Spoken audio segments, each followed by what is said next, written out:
Welcome to Ecomm Cowboy. This is D2C's daily show where we believe advertising is awesome, ignorance is expensive, and the American dream is alive and well on the wild, wild web. It is Tuesday, June 30th, 2026. In the year of our Lord, we're coming to you live and in living color from a beautiful yet undisclosed location hidden in the Austin, Texas hills, perhaps the home of internet entrepreneurship. We are brought to you by Postscript, Rocked, After-Sell, App11, Proxima, Universal Ads, Rich Panel, Intelligems, North Beam, and Seguno. And we got a jam-packed show for you today. Nike has run out of United States men's national team jerseys for the World Cup. Crazy, because we haven't even completed the round of 32 yet. Is this the biggest kerfuffle that they can have, or maybe is it a good sign of things to come? We're going to dive into it. There was a meta bug. Yeah, we discovered.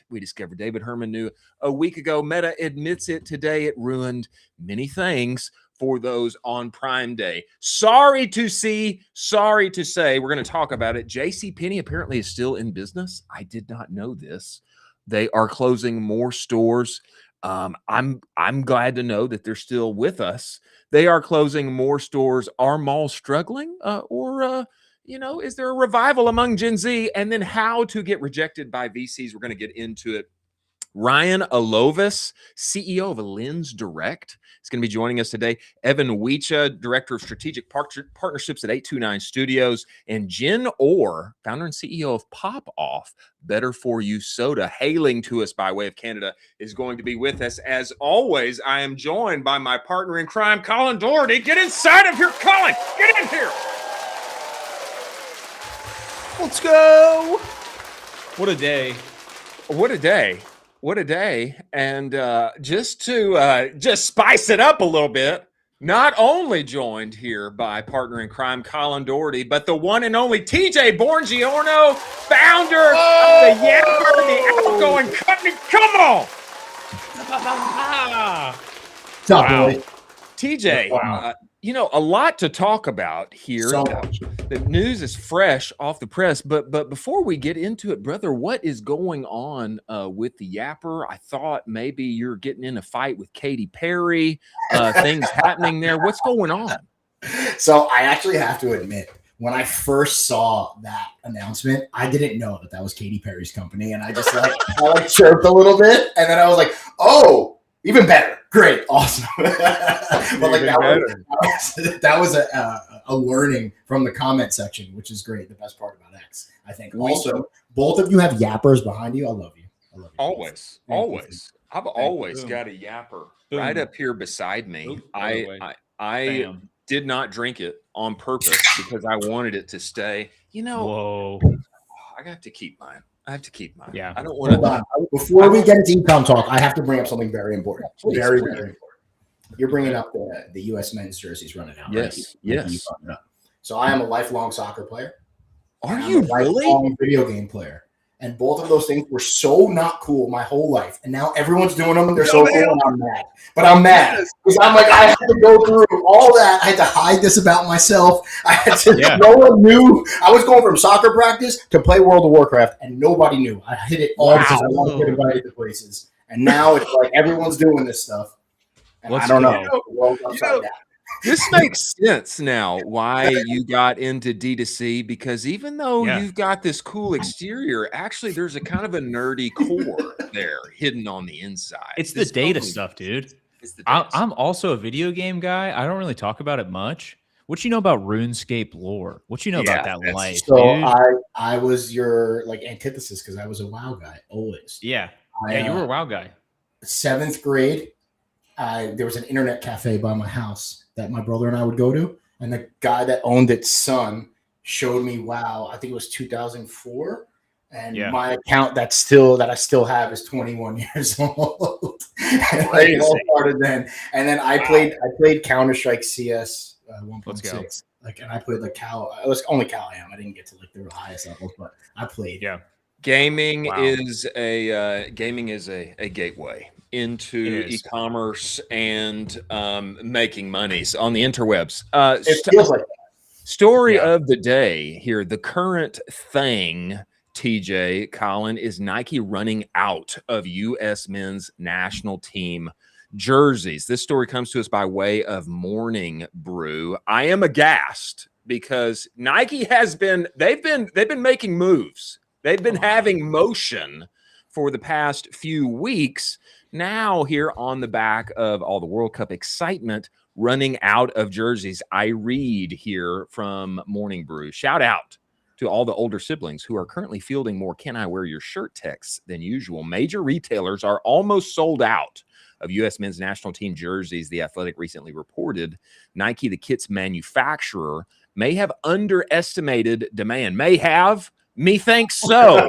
As of Friday, adult U.S. men's national team home and away jerseys were either cleared out or only available in limited sizes at Nike, Dick's, Fanatics, Soccer.com. U.S. Soccer Store alone has sold twice as many jerseys online as it did through the same portion of the 2022 World Cup. So they're 2x. Retailers could run out of U.S. men's national team jerseys any day now, an anonymous retail executive told us. But a Nike spokesperson also told The Athletic that Nike, Fanatics, and U.S. Soccer will release more jerseys. They better, the same day that U.S. enters the 32-team knockout stage with a matchup against Bosnia. Colin Doherty, before we move forward, your thoughts on this? I mean, this is just such a nightmare. We thought that Nike was coming back, and it turns out that they just have an inventory forecasting problem. I mean, this sucks. This is... We saw him coming back, right? We saw him coming back with the great moves with Wembley and all of these things that got you excited back about the brand. And then you have this massive fumble that's tied back to revenue. Pretty brutal. I'm pretty sure they're going to turn it around quick, though. But not a great look. Not a great look for the World Cup, you know? No way. And then also it makes you feel really good being a smaller brand that everybody stinks at forecasting. So I guess it really is hard, huh? Yeah.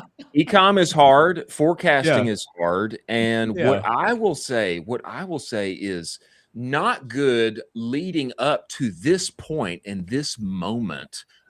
Producer Jack, I'd love you to bring up the tournament itself. Bring up the bracket, because what's about to happen, of course, the U.S. almost completed the hat trick, won every game inside of the group. They did not, but we're about to play Bosnia, number one. So European team, everybody's going to feel good if we beat Bosnia. Well, hold on. Let me add something there. Bosnia took out Italy too. So my ethnicity. Really?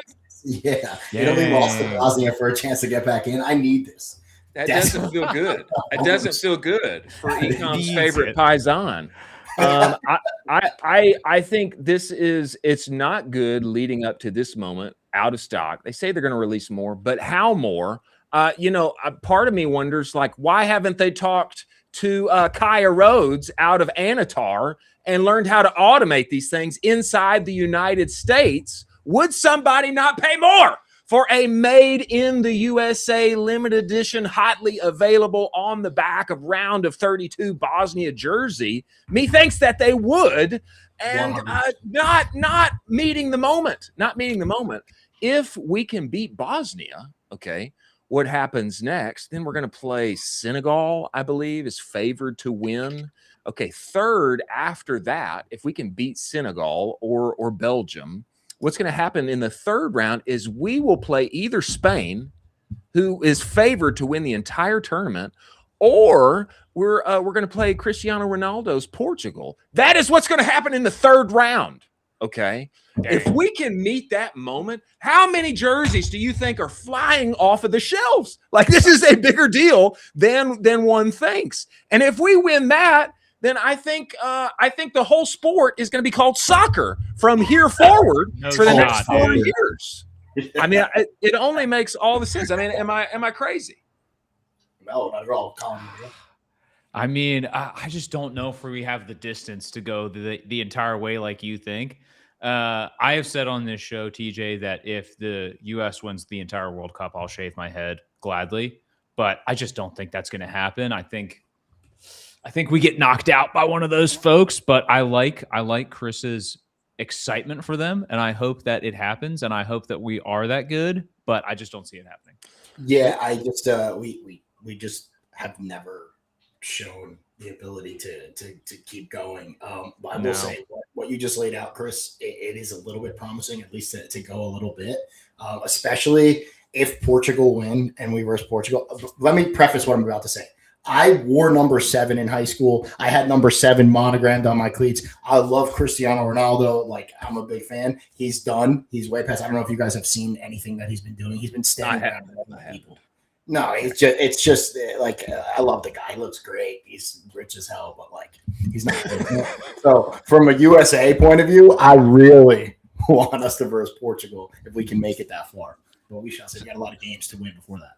So you can see it here. Scroll down, producer Jack. We've got Canada and Morocco playing. They both advanced forward. Keep scrolling, producer Jack. You can see what's going to happen. And we've got Spain playing Austria. We've got the U.S. playing Bosnia, Belgium, and Senegal. Then the next step is going to either likely Spain or Portugal, whoever makes it out of that bracket. Spain. Don't count out Croatia.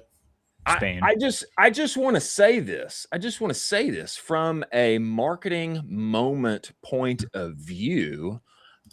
This is unprecedented. If the U.S. can do what it's able to do, it's not that it never have doesn't mean never can. And if it's able to move forward here, you can bring us back, producer Jack. Yes, if it's able to move forward here. Think about the demand that's going to happen, already 2x at this point. Think about the demand that's going to happen if we face Spain, who's favored to win the whole tournament, if we face Cristiano Ronaldo and make our way forward. Remember, this has happened before in 1980 with the U.S. men's hockey team, bunch of college kids facing the Soviets. Do you believe in miracles? Yes. Okay. Now, think about this from a marketing perspective. Think about having enough product to sell on top of that thing. It is a billion, trillion dollar gusher. I mean, it's like it's made for a movie, but you got to have the product to do that thing. And if they don't find a way to automate product here, automate apparel inside of the States, I don't know how they're going to get it. I mean, TJ, if you need a rush order of yaps, how quickly are you getting that thing? It depends. Can I drive? Am I close enough that I'm driving in my car? You better be. We can overnight all the time. I do it all the time for like bachelor parties and stuff. Make sure people get it for events.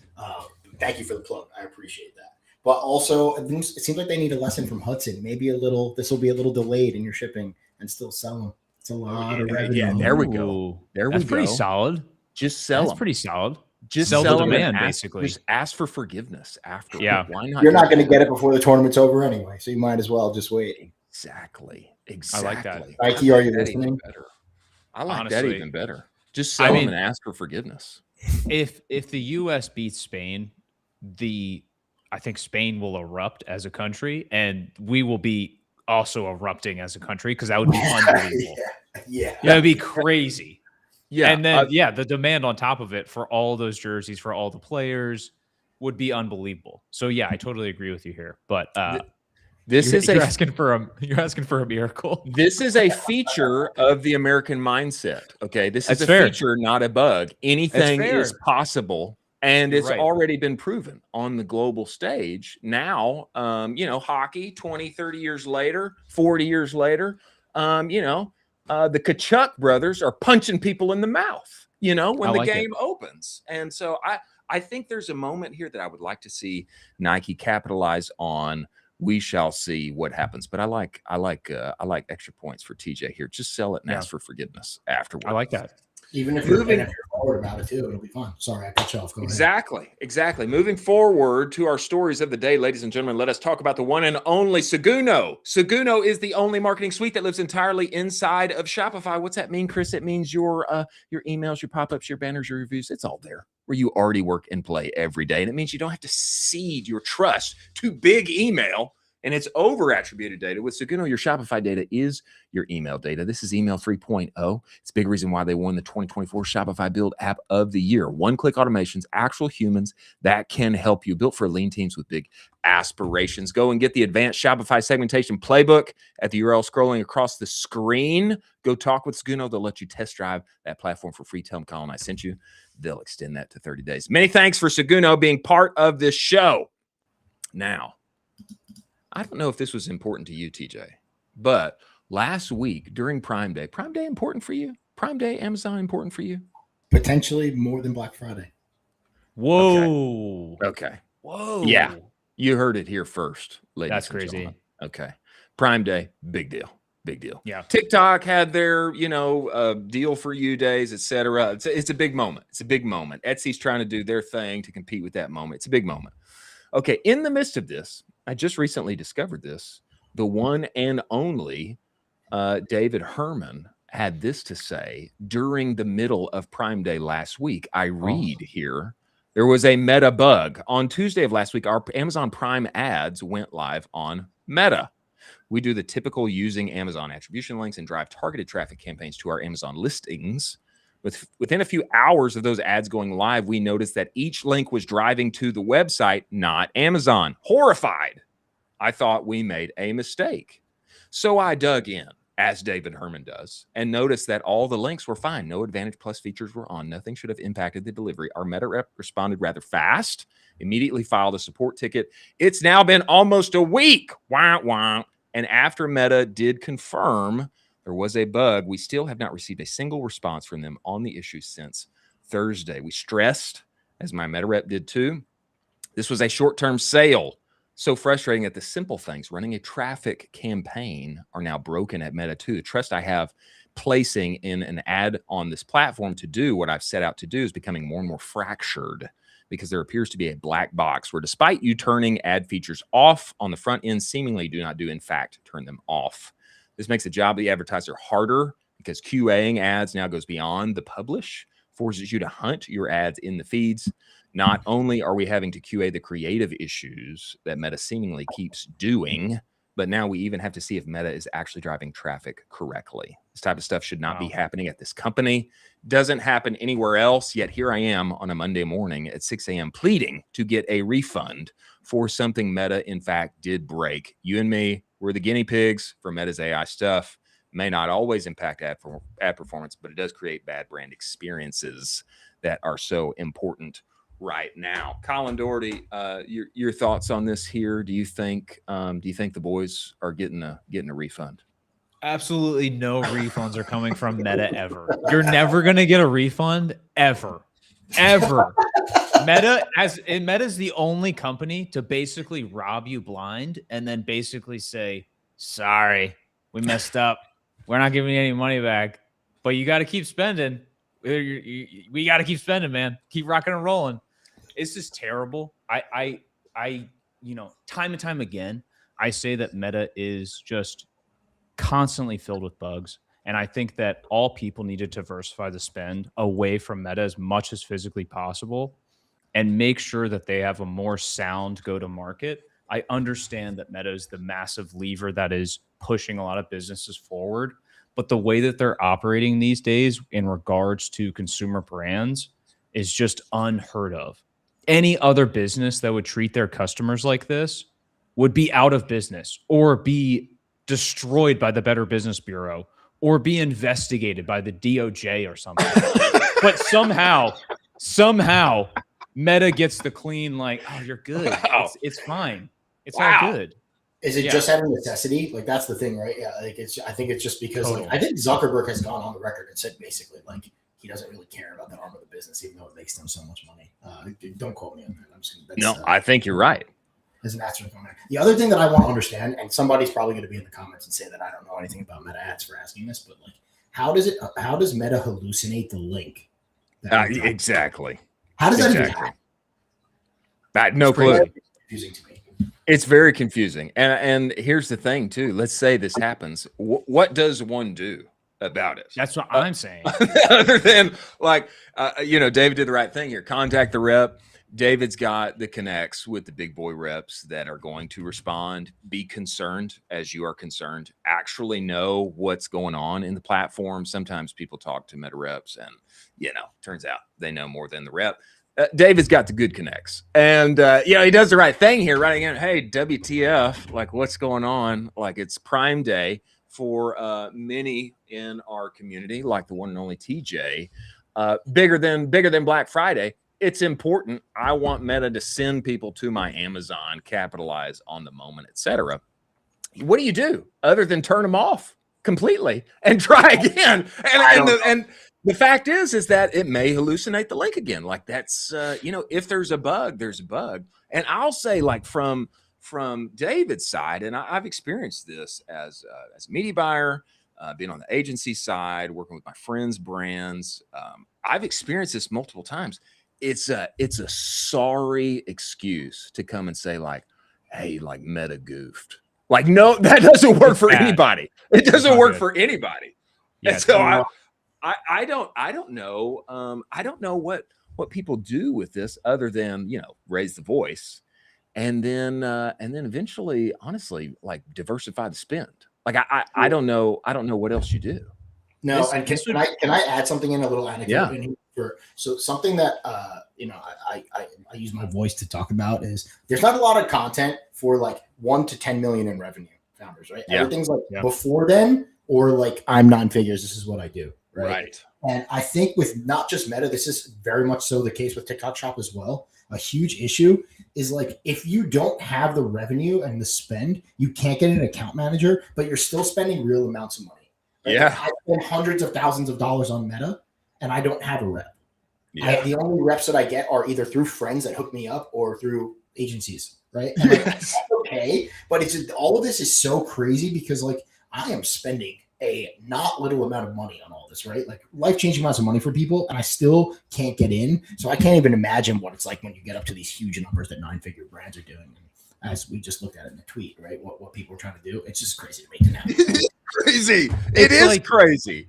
Any other industry at this type of scale for revenue, it'd be like, of course, we have white glove service for this. Totally. Like this would be like you are getting your house painted.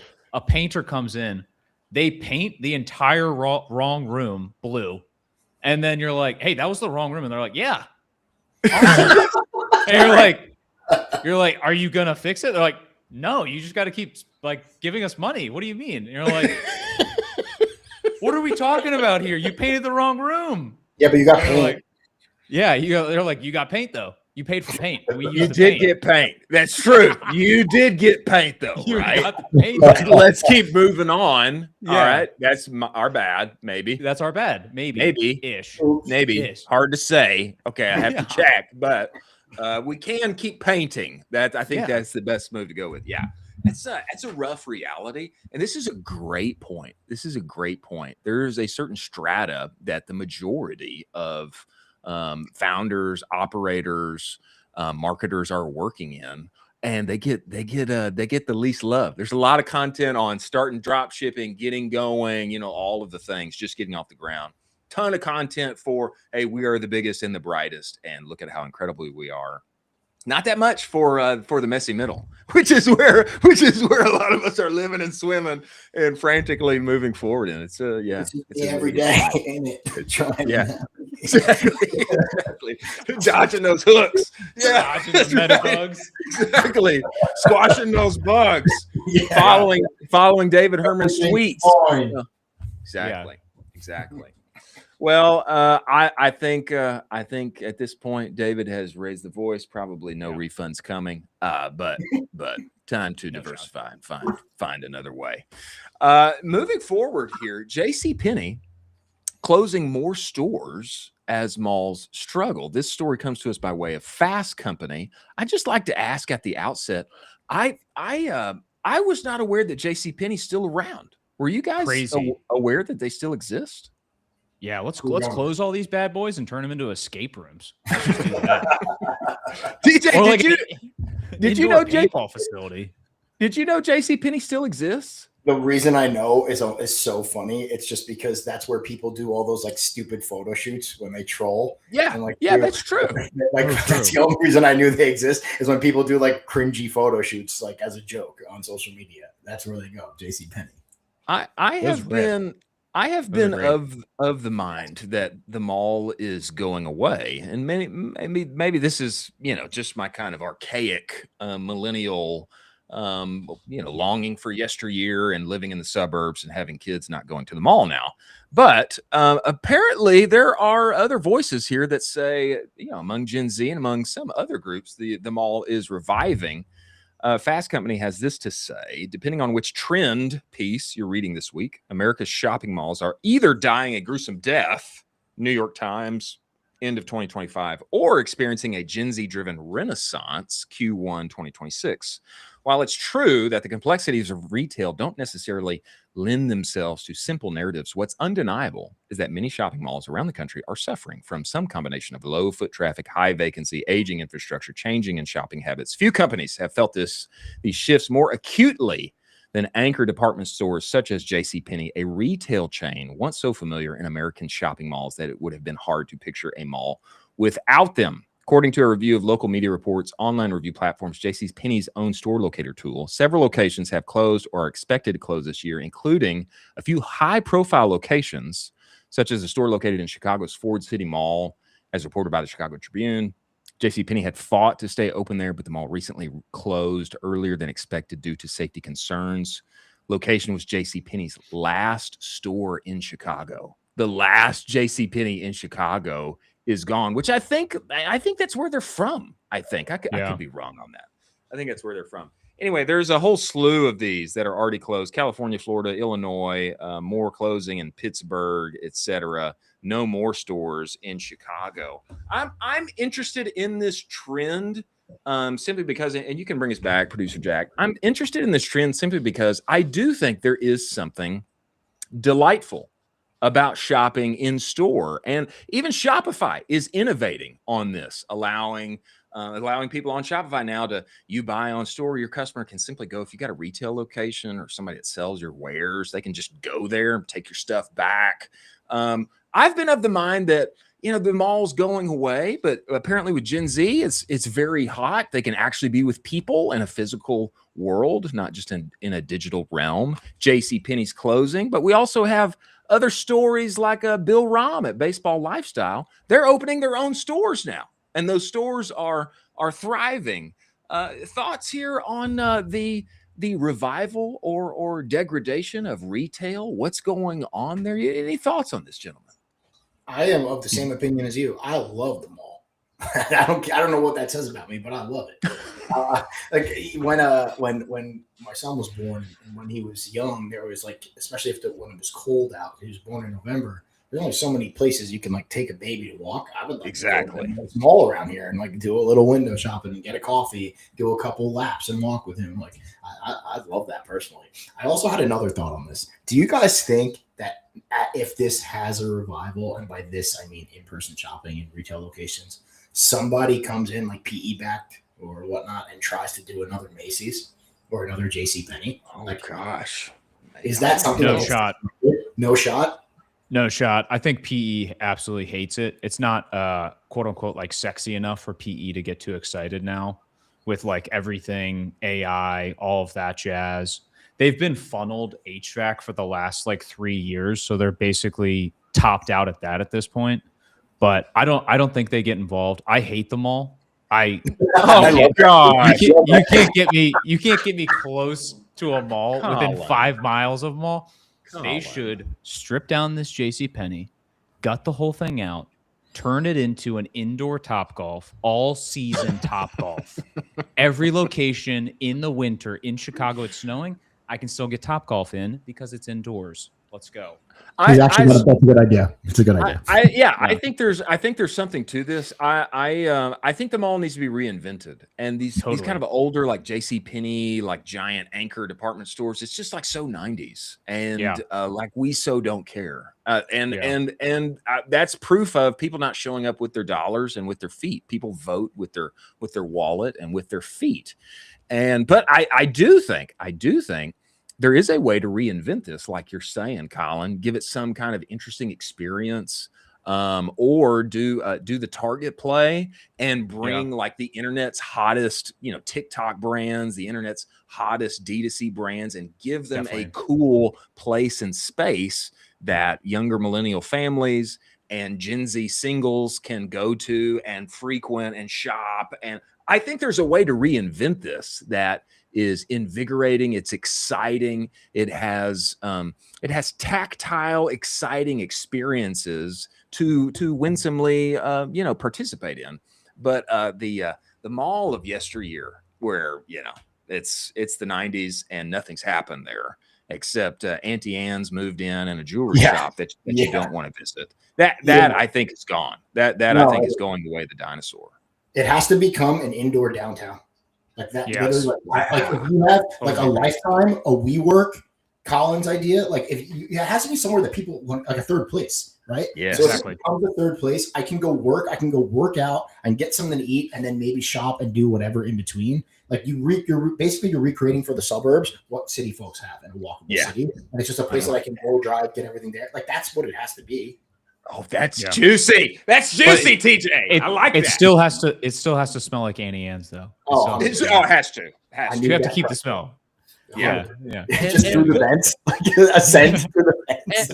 And there's no Auntie Anne's. We just pump it. They just pump the scent through there.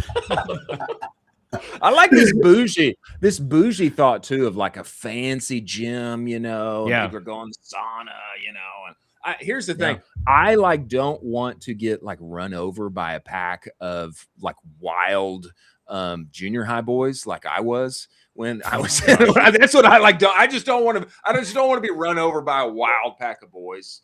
But anyway, I do get it. I've been there. But there's a way to reinvent this. I like this indoor downtown experience for the suburbs and exciting IRL. I like that. Yeah. Last story of the day here. 11 subtle red flags VCs use to pass on you and not give you money, should you so desire. This comes to us by way of Andrew Young, famed congregator in the tech world. He had this to say. I was featured in the New York Times this week. They asked me what reasons I've seen VCs pass on founders for. Let me read through these, and you gentlemen, you tell me if you like these, if there's credence to them, etc. There's an unspoken language in startup land called anti-signal, subtle red flags that make an investor not want to invest. I don't agree with all of them, but these are the ones I have seen after talking with hundreds of VCs. Number one, you took part in a pitch competition. That's a no-no, apparently. Number two, your deck is too polished. That means you're desperate for capital. You're too available, okay? And you reply too slowly. If you're too available, you got too much time, you're available to me. Also, if you reply slowly to texts, not good. Those seem contradictory to me. You're too available. If you're too available, one would think you reply quickly. Anyway, you have a bad eye for design and consumer taste is everything. Your writing is full of AI tells. Outsource your voice and they wonder what else you have outsourced. You don't know your numbers, TAM, CAC, retention, burn, self-explanatory. You're, quote, always fundraising. Always fundraising reads desperate. And some of this kind of sounds like dating to me, really. You say you have no competitors, reads as naive and under-researched. You're raising too late. 2 months of runway signals desperation and bad planning. Again, desperation. 11, you have low energy. Again, this kind of sounds like dating to me. You have low energy. Early on, the founder is the product. If you can't bring conviction, why should they? I don't agree with all these, but this is what I've seen in the field. Part of being a venture-backed founder is learning to play the fundraising game, knowing when to challenge the assumptions behind it. Colin, starting with you, thoughts on these? Any you like, any you don't? Yeah, I mean, this is super spot on. It's so funny. There was a TV show called Silicon Valley that is unfortunately stopped airing. But as part of that, like Eric goes on to try to raise VC capital. And they try to do it in like a straightforward way, being super nice and like being awesome to the VCs. They don't raise any capital. And then at some point, Eric flips and he just starts nagging the VCs and making fun of them in the meetings. He'll be like, honestly, there's a lot wrong with your hair right now. Have you like checked out your teeth? Like, what's going on? There's a weird vibe from this guy over here. And then they start raising all of this capital because all of the VCs want to get involved. And he's like, Eric, the more you make fun of them, the more they want us. And it's so unbelievably true. It's crazy true. The more that you make fun of VCs or like push them away, you don't have to make fun of them, but the more that you push them away, the more that they want you. And the more that you seem like you need to raise or you need their capital, the more they're just going to be like, we'll take this one from the sidelines. We're gonna cheer from the sidelines. We're gonna cheer from the sidelines.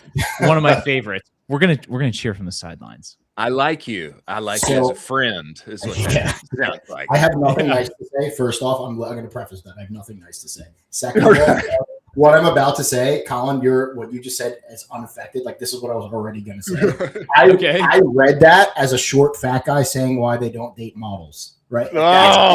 That's how I read that, right? Like, yeah, I'm granted tech and CPG VC I think are very different, but at the same time, like, maybe it's cocky, but I view myself as the model in that situation. Like, I have a brand that's doing this thing and scaling. And if I'm viewing this from my point of view, if I'm getting into these conversations, it's more so like, what can you provide to me? Yeah. This is different if you're doing seed rounds. Like, it depends where, right? There's a lot of nuance to this. But like, at the same time, like, what is that? What did we just read? You basically, like, that's like LinkedIn slop. Excuse my language, Andrew. And I mean, no offense to you. You're a great guy. And VCs, please give me money one day. But like, it just... I don't know. I don't like the whole framing of that. And I don't like how it needs to be like, you need to act this exact way or you won't get money. Like, okay, fine. Then why do I have 3 emails a week from VCs that want meetings? It's just, it's very interesting. Well, I think of note here, TJ, is that you have worked in sales, my guy. And that's true. This kind of framing, like, hey, like, I'm coming to the table. I am equal with you. Like, I'm coming to vet you. Even though you're giving me money, being able to do that jujitsu, and actually, I'm here. Like, I'm here. I'm here because I'm here, and we're here. So let me control the conversation and ask the questions. Now I'm checking you out rather than you. I mean, that comes natural to a salesman, does it not? 100%. I think there's something there. Totally. TJ, give us as our time comes to a close here, man. I've heard that, of course, this is very positive. You've got VCs in your email every week. I have heard there are more flavors of Yapper coming. Anything hot on your front burner that we should talk about before we let you get on with your day? I appreciate the float pass, so I can get a little. We do have orange coming out in the next 5 to 6 weeks. It's hopefully sooner. So that's coming out as a second flavor. I did a quick post on it, but I'll show it. I redid the front of the bottle of the can a little bit just to make it a little bit more retail friendly, and add some copy that I felt was missing. We are in pop-up grocer starting next Friday, July 10th. Let's go, baby. Everyone knows though. The Let's Go awesome. It is not it's a little bit of a staging ground, but I'm really excited about it for the first time to be able to see it in person somewhere, especially in the city, in such a cool place. So I'm really excited about that partnership with Pop-Up Grocer. But in general, go ahead. Where is it? Because everybody needs to go flood that thing and sell it out. It's on Bleecker Street in the West Village. They only have one location. If you guys aren't familiar, it's like a really, really cool like brand showcase. And then there's like a coffee cafe in the center. So you just go in, it's like all cool online brands. And it's a place for you to get your product seen and discovered by people. And then also they have like a cool coffee shop in the center. It's cool. Really excited. Let's go, baby. Everybody go to Pop-Up Grocer on Bleecker Street in the West Village. Yes. You can tell I know my New York neighborhoods very 100%. well. You're on it, dude. You're a New Yorker. I'm on it. On it. And I can't say for sure, but it just could be that TJ is going to be joining us on Tuesdays from now on. Wouldn't that be exciting? Wouldn't it be exciting? Let's see what the feedback is. Let's see what the feedback is. Methinks it would. TJ, we appreciate you making the time to join us, brother. We look forward to having you back. Let's clap him out on the way. Thank you, brother. Thanks, guys. TJ Bongiorno, the e-commerce's favorite paisan, bringing heat on the timeline. We have the one and only Ryan Alovis coming inside of the show right now.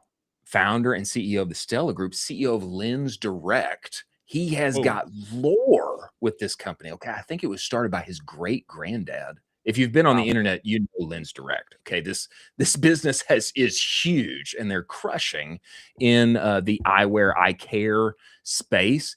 I was not aware though that they only recently like turned on the gas with Ecomm. I mean, it's like, I say recently because the company's like, 1,000 years old. It's been like 2009, 2010 that they started going kaboom, kaboom, kaboom, and bootstrapped the whole way.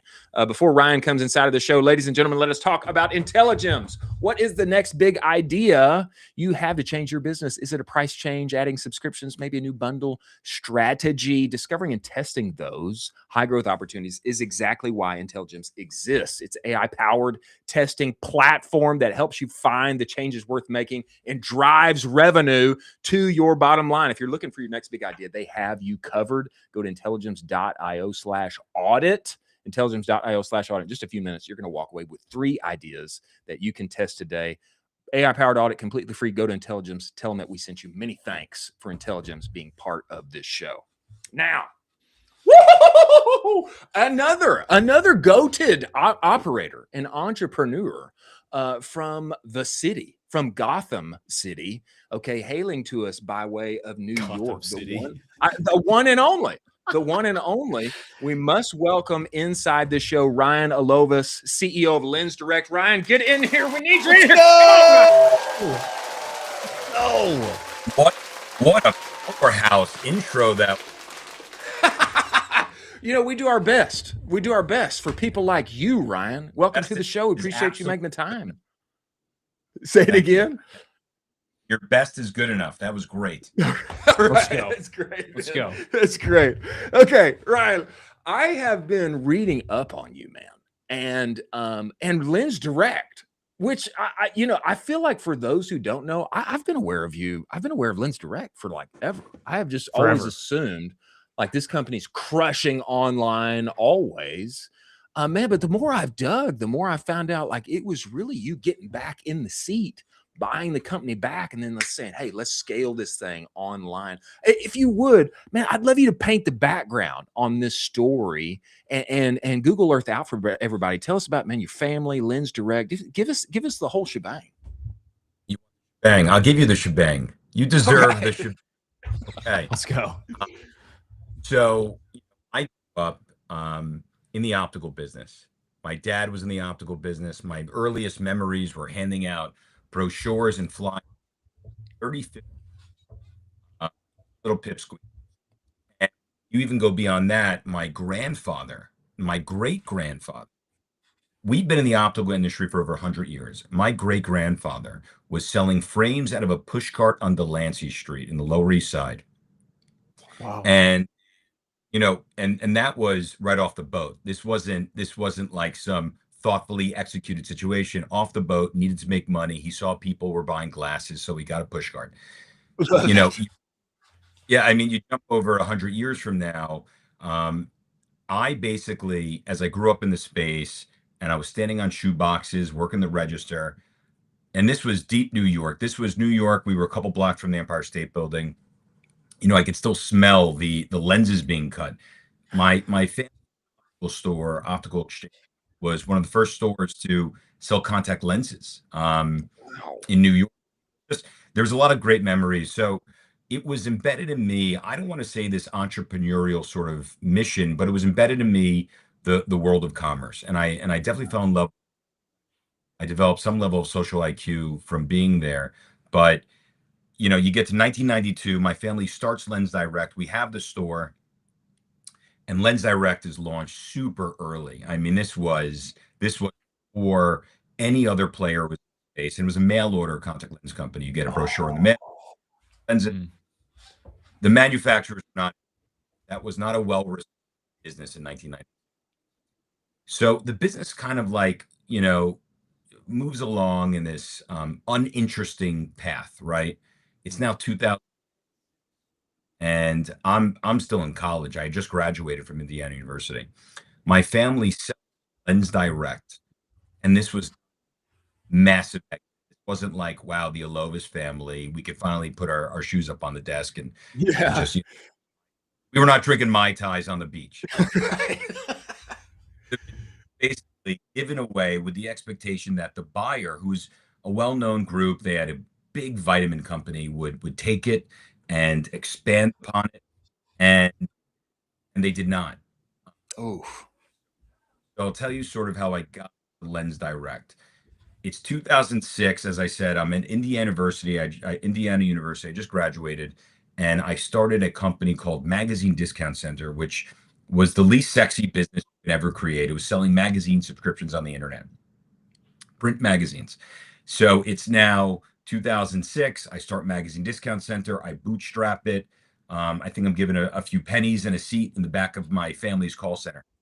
And actually, I ended up building the business into one of the largest destinations online for consumer magazines. Wow. So now, this is how it happens. It's 2009. I've got a great crew. We're still dirty. I mean, like, we are not this fancy funded. I don't have a stocked fridge with great snacks that are, no farmer's market dropping off some goated milk. 2000, and I look at my team and I see what we're doing and sort of how we had this vibe and understanding of the subscription business. This concept of auto renew, which was, let's say you've got Sports Illustrated, you signed up. Well, every year we're going to renew you, right? That was the concept of the magazine business. So I remember having this gut check moment and going, why don't we approach LensDirect, the owners? I mean, they're not doing great with it anyway. Maybe there's some. So it's 2009. I approached them, and after a lot of back and forth, I ended up buying the business back. And I didn't know what it was going to be, right? I really didn't. I had this big vision, right? No pun intended, but I had this big vision, and I built a good business with the magazine space with the worst URL, Magazine Discounts. They're going, you know what? LensDirect is a beautiful brand. It's a brand you're ordered from, you think you've ordered from. And that was the entire thesis around why I wanted LensDirect back. So that's 2009. I can go into great detail things that happened from 2026. I'm sure we'll get there, but I ended up getting the business back for pennies on the dollar. I made a nice bet, and it was nothing that I will say, but it was a big moment for me and my family, and just sort of protecting that really special piece of our legacy. Wow. that's incredible. I mean, so you get that business back for pennies on the dollar. It kind of reminds me inklings of the Barstool story with Dave Portnoy, Right. where he just pulled that bad boy back and pulled it back, and he's saying, I'm going to run this thing myself. What are the first kind of initial changes you're making right when you get back into that seat? Maybe first 2 to 3 changes where you're just like, okay, first week, we're going to go like this. We're going to make these changes right away and go in this direction entirely. Okay. Well, good question. Now, remember, it's 2006. I'm sorry, it's 2009. I'm 20. I mean, I think I'm 24. I'm still Right. Just a young and buck. I'm a young buck who was completely confident, and I didn't really anticipate the complexities involved in this business. But what I will say is that the first thing I did was call my distributor. And what a lovely guy, Barry, one of the largest distributors of contact lenses. I called him up, and he invited me to his facility. And I'll never forget this. We talk about relationships and how special they are and how a moment can change everything. And I went to go visit him in Hawthorne, New York. And again, I'm a young buck. I walk in, I'm wearing a suit and tie that it barely fits. I basically wrapped the tie around my neck, and I was like, all right, it worked out. So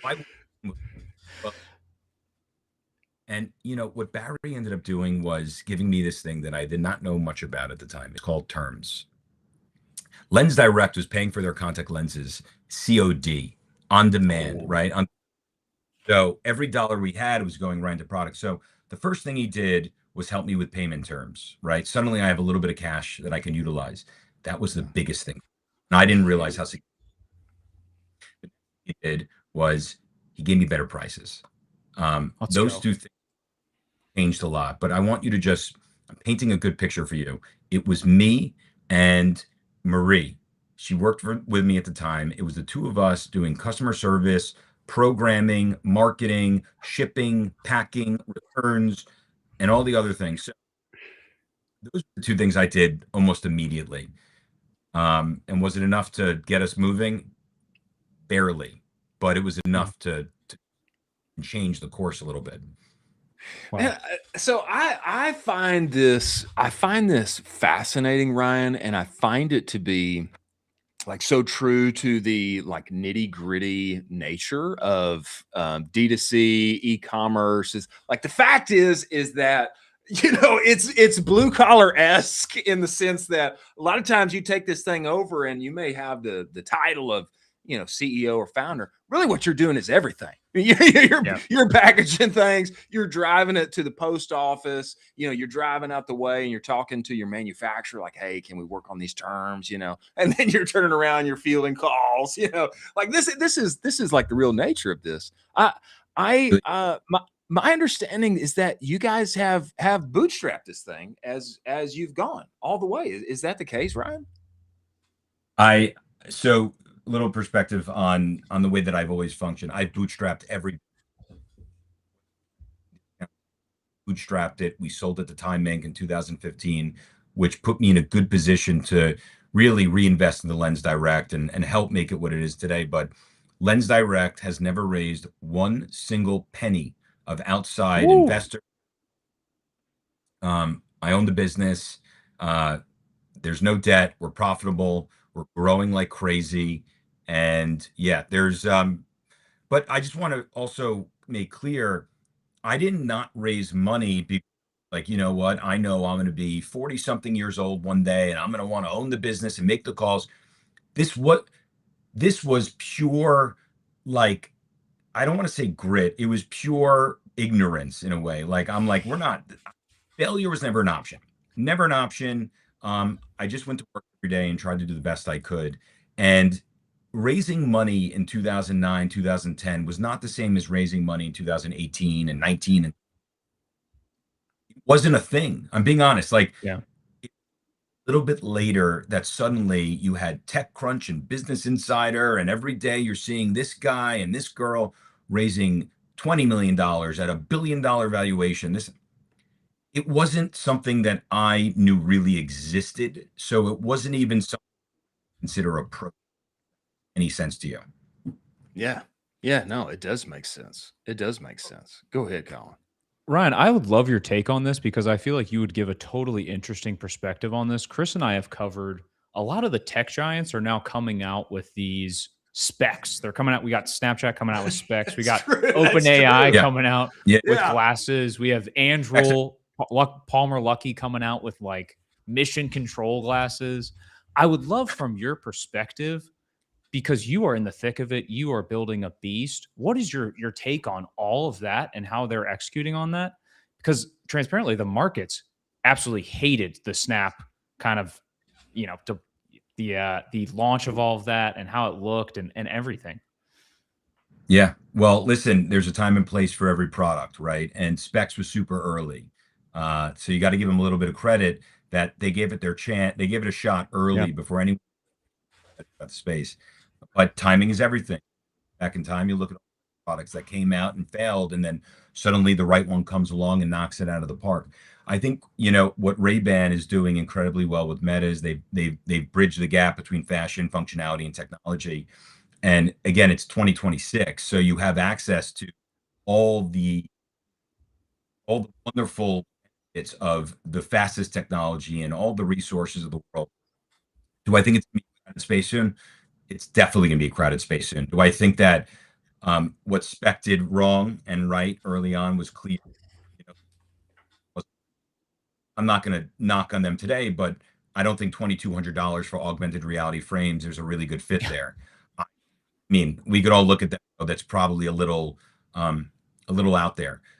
I think, now you look at even, you've got augmented reality, you've got Apple now, I think, trying to get back into the play and figure out where they're going to land on it. I love it. It reignites and sort of drives a lot of attention to the optical space. We're happy to facilitate and be the bridge between the buyer and the product. Is it something that we actually would consider? I've even considered doing it. And I think that's something I'm not interested in. We're not, I don't think we have I'm not looking to do something that's out there in a way. Like, it's all about the brand, right? Meta Ray-Ban create beautiful synergy of two phenomenal companies that do things really, really well. But I think the market is just going to keep growing. It will be saturated at some point, and there'll be a couple guys that knock it out of the park, and we're seeing it today. Yeah.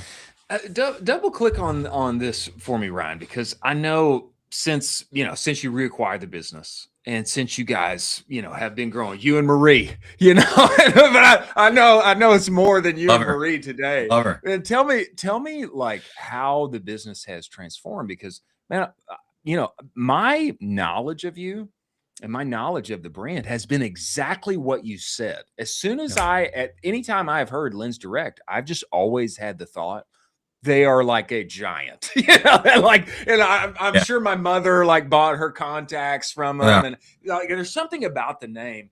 But man, tell me like how the business has transformed, like what you guys like started out doing, and then how things have changed over the past nearly, gosh, I guess we're coming up on 20 years now. 20 years.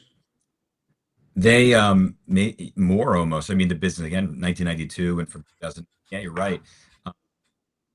The business has evolved. I mean, I can't even. If you would ask me in 2009 where I see LensDirect and it is today, I mean, I wish I could say I'm a genius and I knew exactly where we would be. I didn't.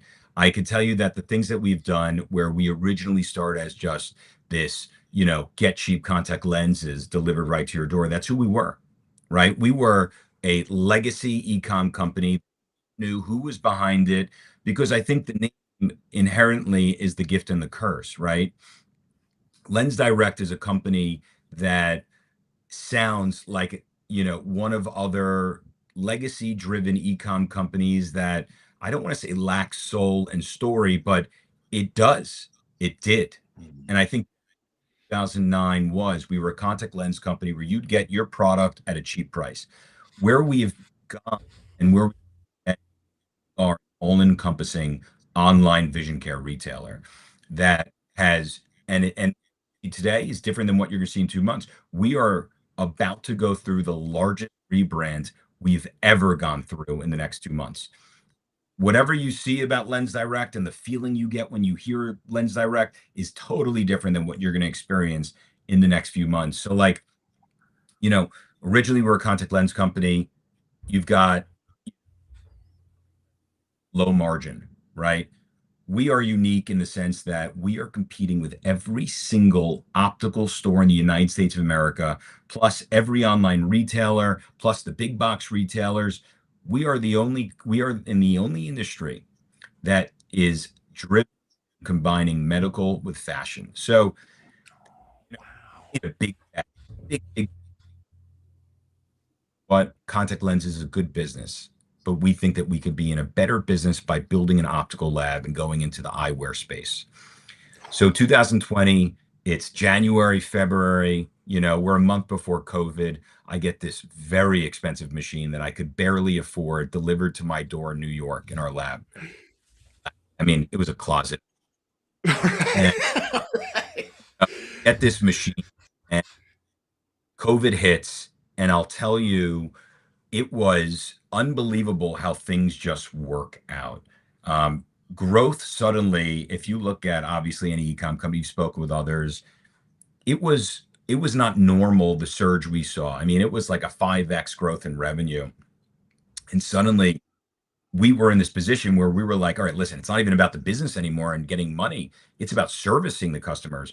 So we have this big, a version of it in my unbelievably crappy virtual background that I did before the call. And you can, geez, I feel bad. But listen, that's one of the, and let's go from contact lenses and let's build a vision care company. And we wanted to sell eyewear, prescription eyewear, which has much higher margin.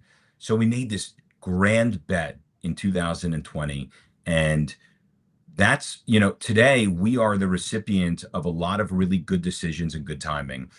LensDirect today, I think we are, and I'm proud to say, absolutely one of the leading and most reputable online retailers in the space. And that's not because of the name anymore. It's because of the story that I'm telling.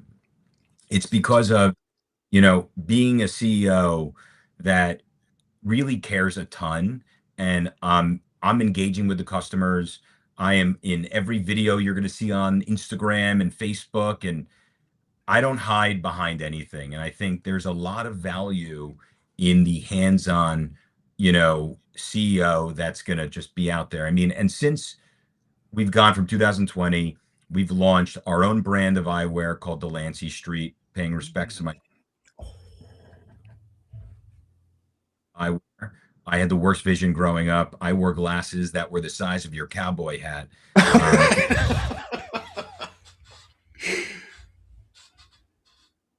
The basketball player Horace Grant, well, he was on the Bulls.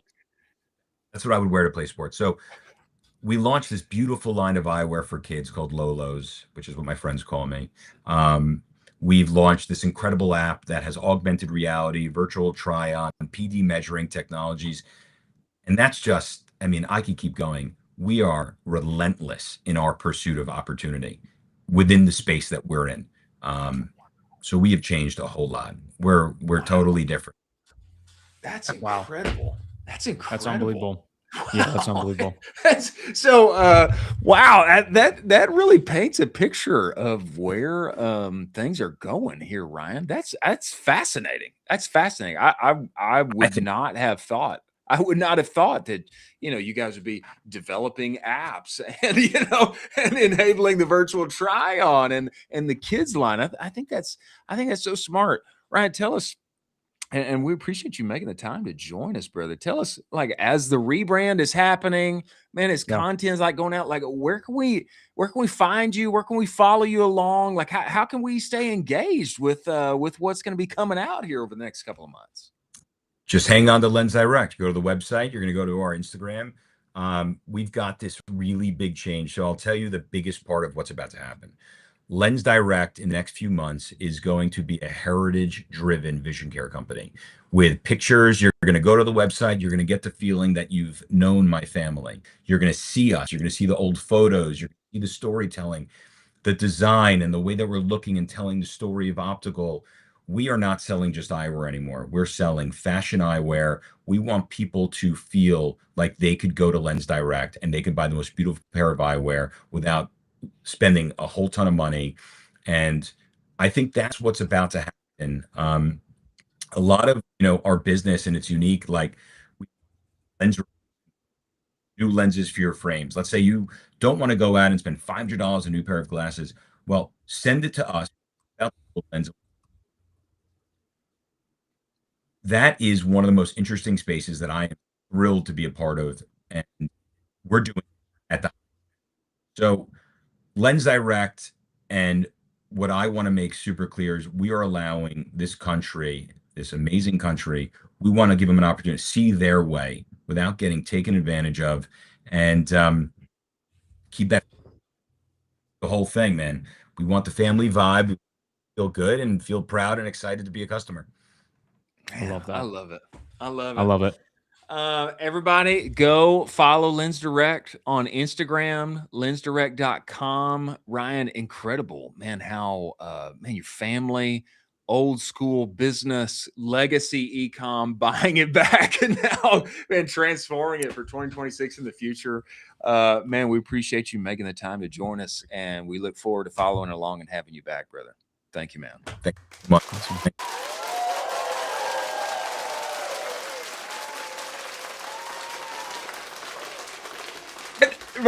This is a really cool story of how they became, a family business that has literally hundreds of years of heritage.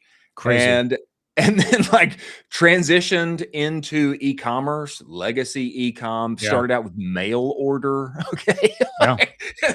and then sold the business while Ryan was in college. Family sold the business. Now he's bought it back and bootstrapping and building the thing now to where it is. Pretty incredible. I love that. I also love the fact that in the rebrand, they're going to be emphasizing that heritage, emphasizing that family feel, making you feel like they've always known their family together. And I think that's an amazing idea for that rebrand. And I absolutely love that. I also think that, you know, I love his kind of push towards, you know, making sure that they're in front of all the technology innovation, making sure that they are doing all of the right things, making sure that they are building out all of the apps, building out all of the key features for the business. That's exactly how you need to be thinking about this in 2026. Unbelievable. Great move for them. Very excited for them. And it's not a very easy undertaking to take over a business that was founded multiple years ago and still maintain that history and that heritage while advancing the business and moving it forward.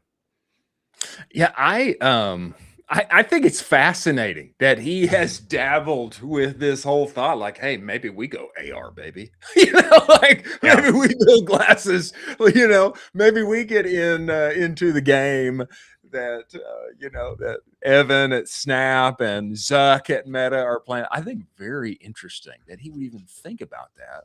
And you know, they're developing that way. I think there's a lot of takeaways for all of us in consumer. Down and dirty D2C, growing that thing and making it happen all along the way. We have sorry, with Marie. Exactly. Marie. Yeah, exactly. Even Marie. We have the one and only Evan Wiecha, Senior Director of Strategic Partnerships at 829 Studios, coming to us. I have heard that 829 is like right across from, is it Whoop in Boston, Massachusetts? Is that right? Yeah, I think that's where they are. I know because I have been there before. I know that on that north side of Boston, you can get some pretty good cannolis, my friend. Before Evan comes inside of this show, let us talk about the one and only Universal Ads. If your growth is plateauing on search and social, it is time to rethink TV. Universal Ads makes it simple for D2C brands to run TV campaigns designed for performance without the usual mystery of getting involved with television. With UA, you get access to premium streaming and linear inventory all in the same place. Okay, so you're reaching net new target audiences outside of the same crowded social feeds in all of our phones. No hidden markups or fees, which has been a problem with CTV in the past. 100% of your dollars are going to the actual media, and campaign setup and management feels just like search and social to be up and running in minutes. It's TV's designed that delivers for performance marketers. Go to universalads.com. Use the code UA Cowboy for $1,500 in MASH ad credits. Many thanks for Universal Ads being part of this show. Now, we must bring the one and only Evan of 829 Studios inside of this show. You know, sometimes people have a few things to say about partnerships. What kind of value am I getting out of this thing? I have heard that Evan runs a negative CAC partnership program, is what I have heard. I have heard that. I love negative CAC. I don't know if it's true. I don't know if he can tell me where the best clam chowder is to have in the Boston, Mass area, but we must find out and bring the man himself inside of the show. Everybody, welcome in here, Evan of 829. Get in here, Evan. Get in here. Oh. You guys watching the World Cup? Everybody rooting for Team USA? Listen, I just got some good news. You want to hear negative CAC? When your partners buy you World Cup tickets for quarterfinal game, is that you know you are operating on a negative CAC. I would argue. Baby. What a drop. Wait, how did this happen? You got to dive into this. I'm just going to say, look, there are a number of strings and there was much pulling. And ultimately, you know, when you shake enough bushes, then you crack a few omelets at the end of it all. I think that it pays to have a big network and a wide net. But I will not name names. But to those of you watching who may be involved in this blatant form of bribery and transactive double dealing, that is how it's important to operate in the partnership ecosystem. Now, in all seriousness, it is so great to be here, guys. I am so excited to share some thoughts with y'all today. And like, oh my God, the energy level, the energy of this show is through the roof, bro. Holy crap. We must. We try to do it for people like you. look, I got this like dorky, like you guys had this whole like, Rhett and Link over here. Holy crap, dude. This is out of control. We're wild. We're pretty cool guys. You're too wild and crazy guys. What can I illuminate for you guys today? Because I do have thoughts on all of this. I want to make sure that it is cleaving to our Ecomm specific scope. And I have been doing a lot of theory crafting about how to apply some of this, this philosophy that we've been developing at H29 for the last couple years or so to the Ecomm realm. Yeah, we need I'm gonna start ranting. I'm gonna start ranting because it's 2 p.m. Diet Coke. This is what you signed up for.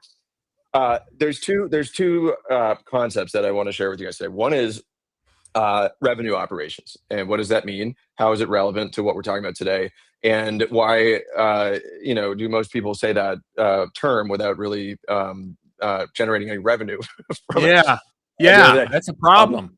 I'm going to make an argument to you guys that my background, which is RevOps management, consulting, and revenue management, is how we arrived at partnerships. Actually, that this is not a sort of an afterthought. It is not a third channel. It's not something to compare with inbound and outbound, and even throwing the kind of the terminology that I think some folks have around partnerships.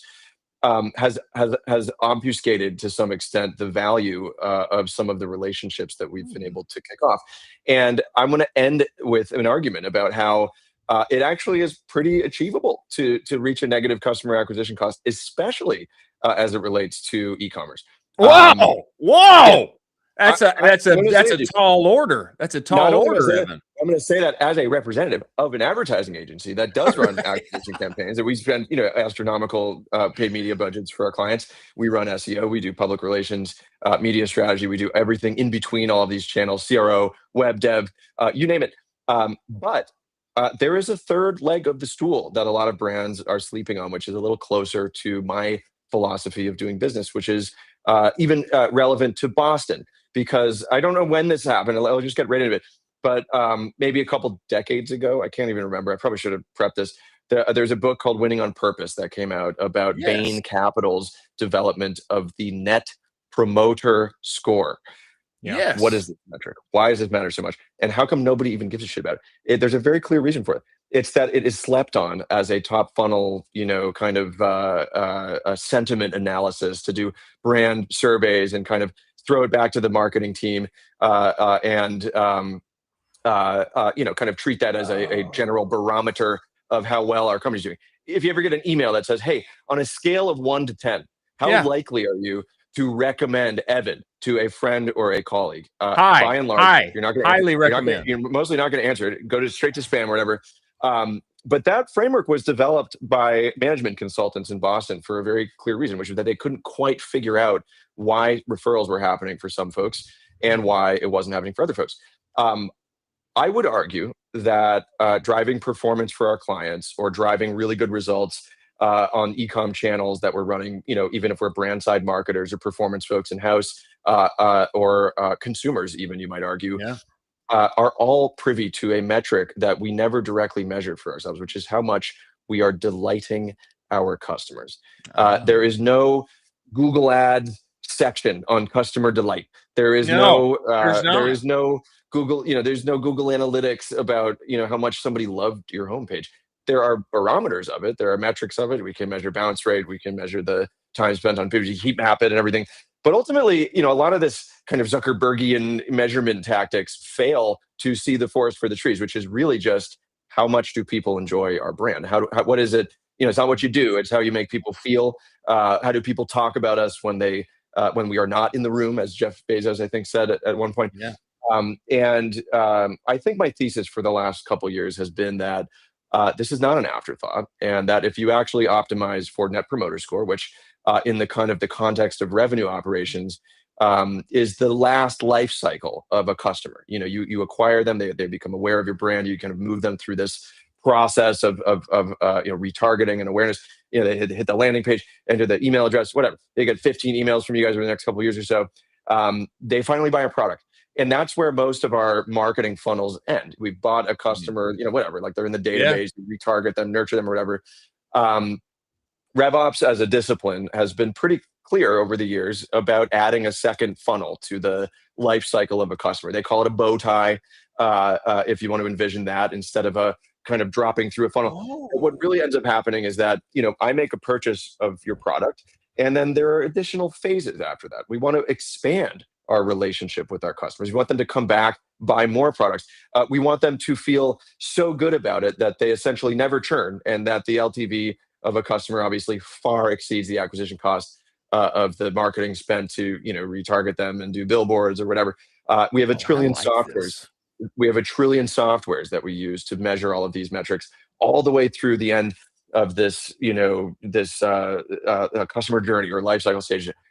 Everybody stops a little bit too early, though, is the argument right now. And if you look at any of the kind of the core document, you can Google it, like what's the life cycle stage? The last stage of everybody's MBA analysis, what you learn in marketing school, and what you kind of intuitively understand your own buying process to be, is evangelism. It is becoming an ambassador for the brand that you are buying from. And I am going to provide a thesis to you that if you have such a good product, and you are deliberately optimizing for a high net promoter score, such that the virality, the K factor, as it were, the viral spread of the disease of interest and enthusiasm in your product is so powerful that your customers refer more customers to you. Yeah. You do not have to spend on marketing. You do not have to have any sort of That's fair, Evan. acquisition pipeline, except to delight your customers so much that when they get that email and they have to pick a number between 0 and 10, they better pick a 10. And if you know that your customers are delighted enough to become your business development team, to become the boots on the ground sales folks knocking on doors, and create a situation where if I go, hey, I need a new Apple Watch band or the case for my phone or whatever. What is that? What you got, bro? Like, what do you got for me? 80% of consumers, there's a classic system. We all ask each other what we should get before we start Googling it, anything. This is where this KPI becomes so important. And it's where most of us are failing to see the forest for the trees in e-commerce, which is we are obsessed with metrics. We are all performance marketers at the end of the day. We want to drive revenue, and we want to drive it efficiently for our companies. I'm arguing at this point that applying the ethics of a SaaS, partnership play, which is essentially what I would amount to as ecosystem-led growth, near-bound, word-of-mouth, whatever you want to call it, is far and away the most efficient form of marketing that there is still to this day. That essentially reframing partnerships as really more as referrals and optimizing for customer referral relationships through a million different loyalty softwares, CRM on the website, email nurture campaigns, affiliate codes, discounts, whatever. There are a trillion ways to do this. That these extreme bottom funnel strategies are how you grow a business at a negative customer acquisition cost. I'm not saying there's no point in digital marketing. I am saying that once folks get into your funnel, you should be able to radically expand the lifetime value of the relationships that you have now. I totally agree. So what you just gave us, Evan, I love this thought. I love this thought of the net promoter score and optimizing for that in one's funnel such that they become true imagine not doing that. Imagine not doing that. Oh my God. We don't care about delighting our customers. All we want to do is convert as many of them as possible. No. You are missing the forest for the trees. Our job is to create delightful products that you're so enthusiastic about that you whip it out on the show. Okay. So two examples of what you are describing. And I love this thought too of the bow tie. And, thinking about the bow tie. Okay. But two examples. We had this founder on from Humankind Candles. Okay. Yeah. She literally has never lost a subscriber to her candle business. Ever. Zero. She has zero churn. It is zero. And to double click on this, what is she doing to keep people around? She has a giant group chat where she is inside of it, talking with them every day, is so like ingrained with the customers that she hand poured. Yeah, hand poured. It's a great product. She comes from tech sales. She comes from tech sales. Here's where she comes from. That's the world she comes from. Baby. That's right. to the extent with her like special Sam's list, type thing that she has has even kept subscribers in her own apartment when they come to visit Toronto. She has even like, you come and stay with me. I've never met you. We've been talking on the chat. Like, you come and sleep inside of my house. Like, that's the extent that she is going to delight her customers. Here's what I'd say to that. That is the phase that immediately precedes referral. But retention is a different metric, I would argue. I think retaining customers is fantastic. You have to activate them as your sales team. You have to activate them as your marketing team. So you're drawing the distinction here.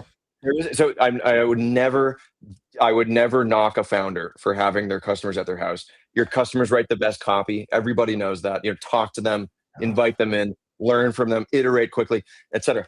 But there is another pipeline there, a channel of business that I would argue, based on what you're saying, may not even be happening yet, which is, and it very likely is, obviously, just playing devil's advocate, but that you must be deliberate in creating viral customers. They must be super spreaders, or else you will continue to have to pay for acquisition. You will continue to have to replace them.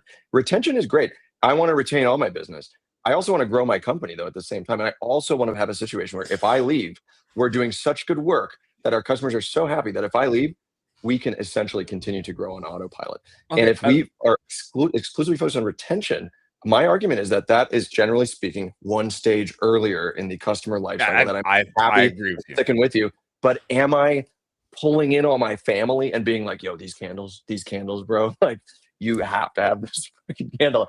And I would argue that there is likely a situation where, if I put my consulting hat back on for a second, I would frame this up as lost opportunity at the end of the day. That if we're paying for acquiring new customers, if we have any sort of, understanding of the ratio of acquisition cost to lifetime value, that there are optimizations to be made there that are orders of magnitude more efficient than what we're thinking about by going non-digital, in a sense, and by kind of focusing on the emotions of the customer, jobs to be done, traditional kind of brand awareness, positioning, value propositions, the persona that we're speaking to.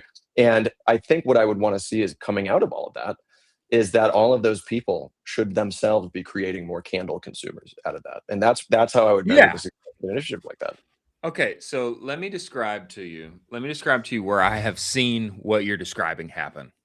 What I want to ask you on the backside of this is, put your consultant hat on. How would you cultivate this even more? But where I have seen what you're describing happen was with a company that I was with called Bruce Bolt, little baseball company, make batting gloves. The New York Mets wear them. Everybody wears them.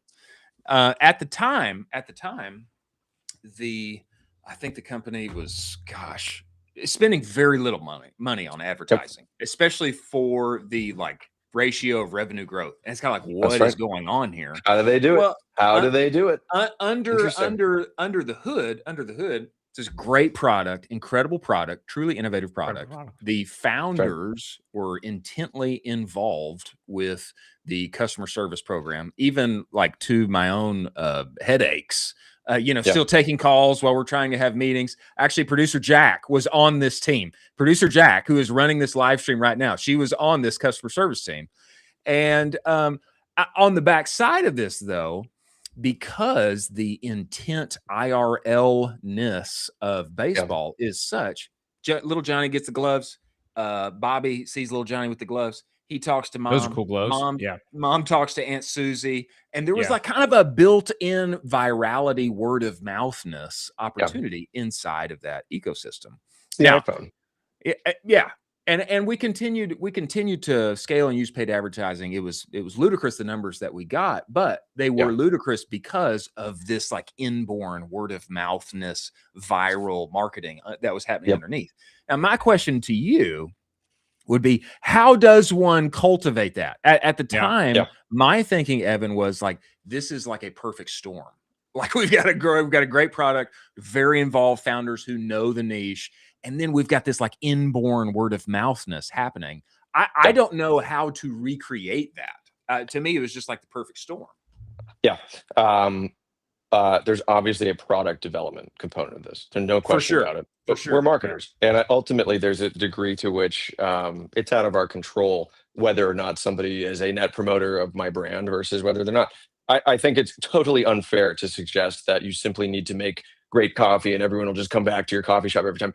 No, you need to make it very easy for people to make referrals. And I think my argument here, and to anyone watching the show, is to consider some sort of audit of your own customer lifecycle that extends beyond even the retention software that you guys are using, or the Klaviyo's of the world and the email list that you're running every, into what it would likely amount to what I would describe as loyalty. And generally speaking, the goal is to start by figuring out how hard it is for your customers to refer to each other. How hard is it? How much friction is there right now? Is there a very clear story that they can tell each other? Is there, why the candle and not any of the other things in the room right now? This is a very psychological question at the end of the day.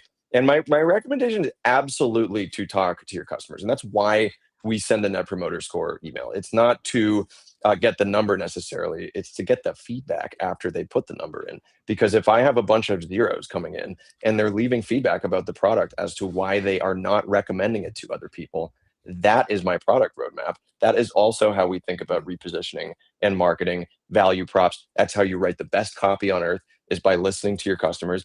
And ultimately, you need to just tell the better together story. And my argument here is that this is not a particularly tactical workflow. There is no amount of perfect pixels and retargeting and web IP de-anonymization. All of those tools are arrows in the quiver for the full funnel of digital marketing.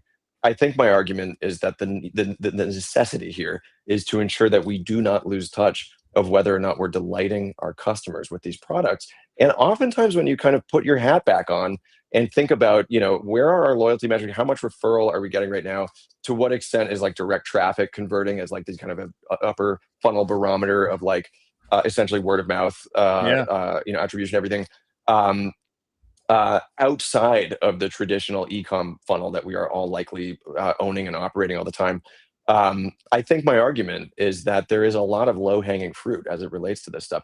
There are softwares that we recommend. I'm not going to mention anyone by name necessarily, but it's a Google search away to kind of figure out how to activate customer referrals as a channel. And what I have seen, especially in e-commerce, and these are sometimes a little more of the enterprise side of things as well, but I think there's no reason why this would not work even better for a brand on a limited marketing budget looking to reverse the 40% increase in customer acquisition costs over the last couple of years on socials, to think about the very, very bottom of your funnel, essentially, which is your top segment of repeat customers as subscribers. They should be increasing themselves over time. They should be multiplying themselves. And if they are not doing that, then either you have an issue where your product is not leading to the right outcomes or the job to be done for those folks, or you have not created a pathway for them to make referrals. And that could be as simple as a referral code. I'm not joking. That stuff actually slaps in the bottom of the funnel. If you make it as easy as possible for folks to increase their K factor, how many additional customers do I create for every time I make a purchase? What is the kind of multiplicative growth of the customer base passively?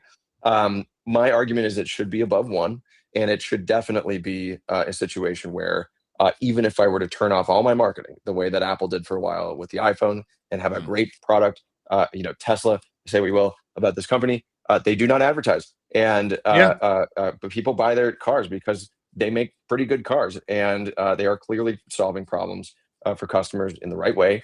That has made it incredibly easy for this product to spread virally through word of mouth. Be quirky, be weird, bring your full self to work, post on social, humanize your brand, destroy your brand if you need to, and have fun with it.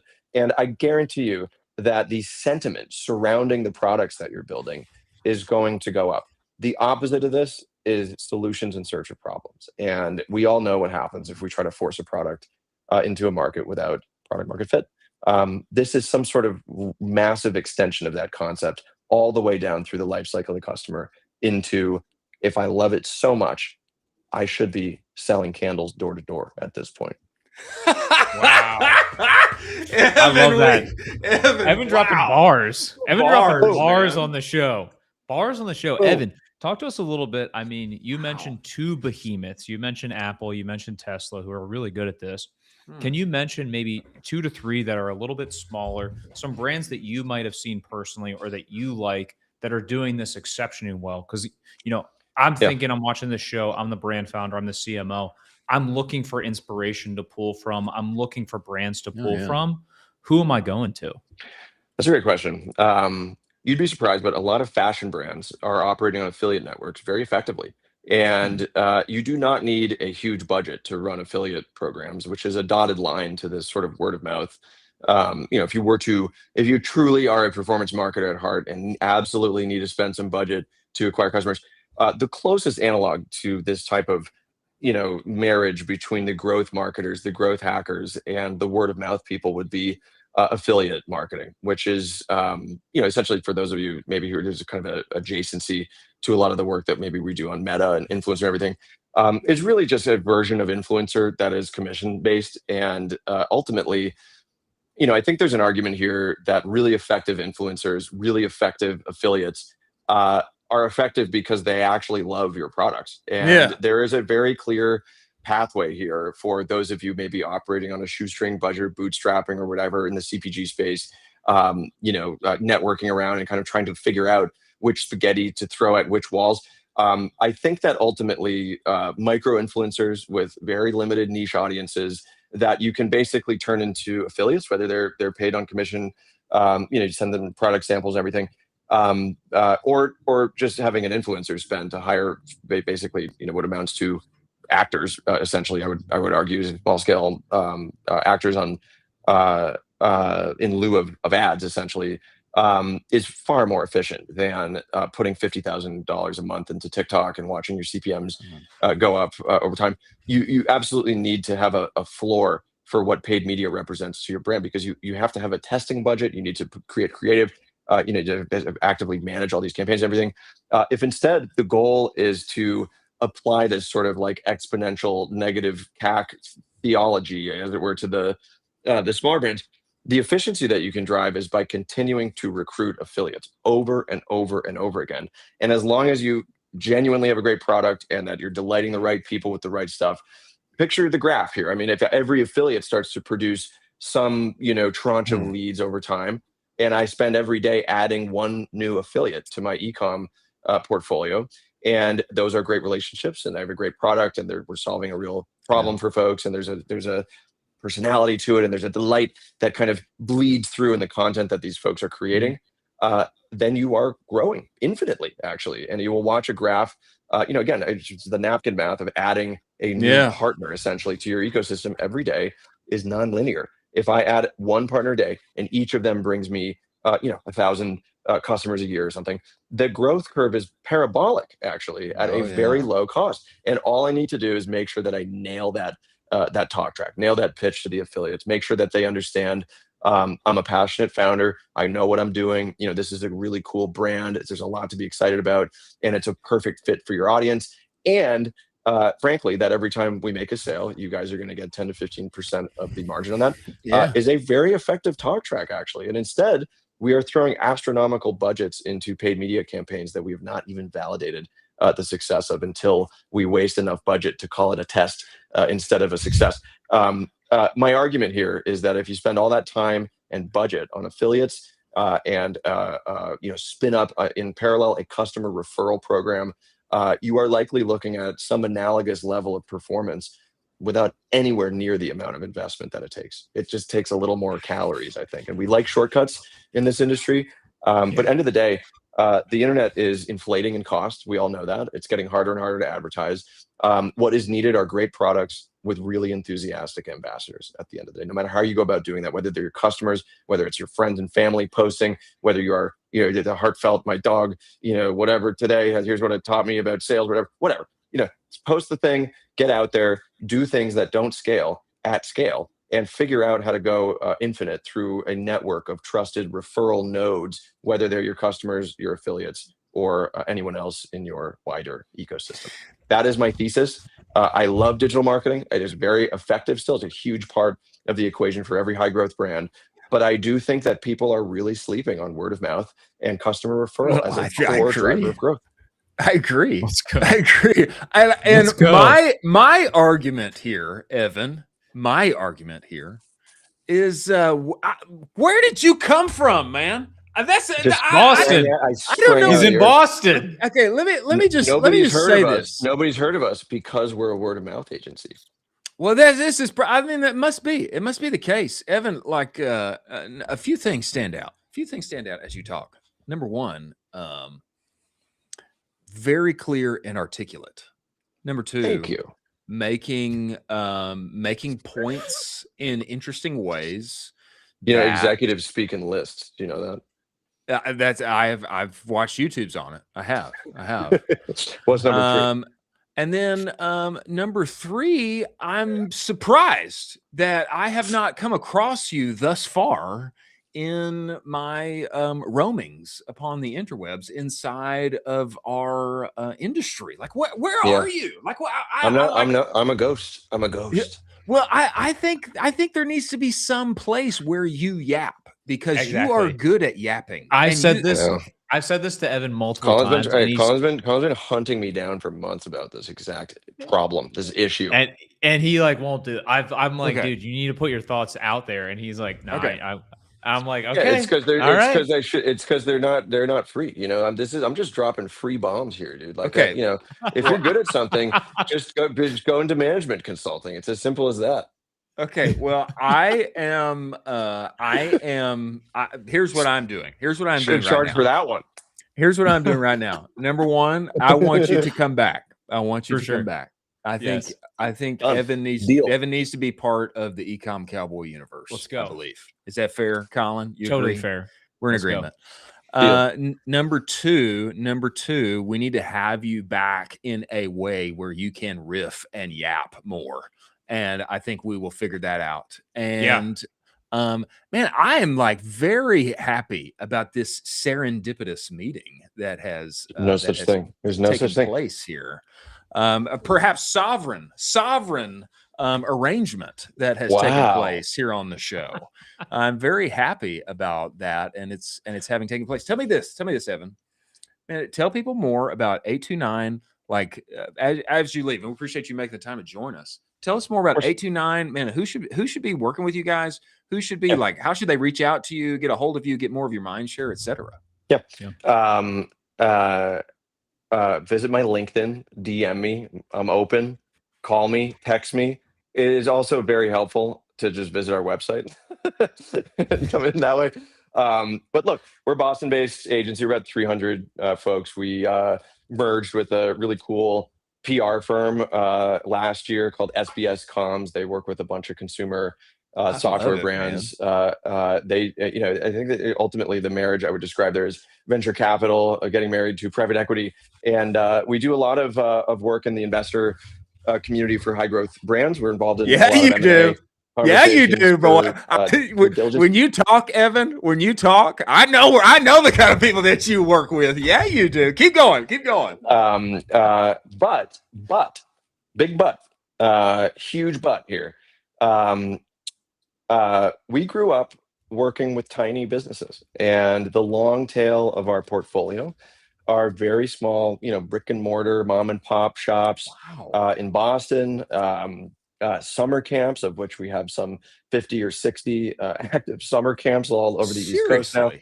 Tons of YMCAs, JCCs, community centers, religious organizations that frankly are operating on shoestring budgets because they're not really looking to scale and exit, as many of us have become pilled to think in terms of.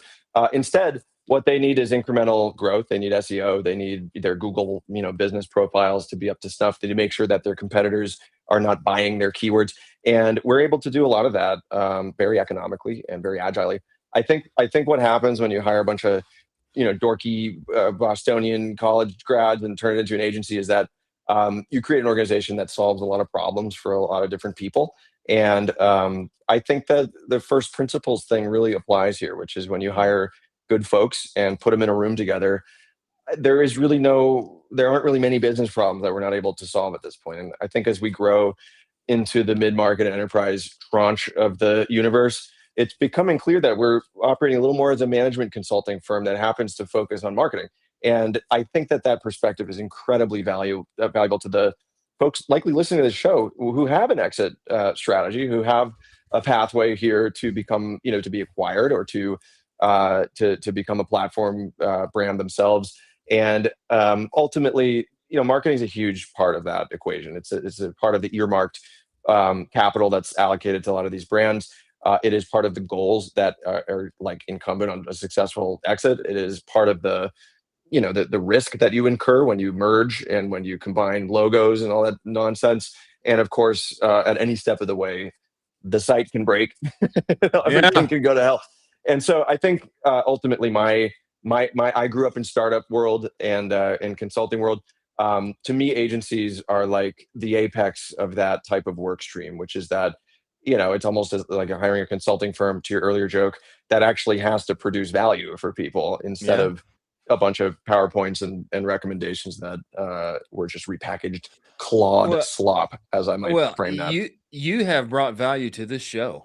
Has he not, Colin Doherty? This is a goated find. Net promoter score, dude. Net promoter score. That's what it's all about. Score. I'm ingesting this. I have my own framework. I have my own framework, Evan, that I have been like kicking around for probably 2 years now, and I'm just too ADHD to formalize it.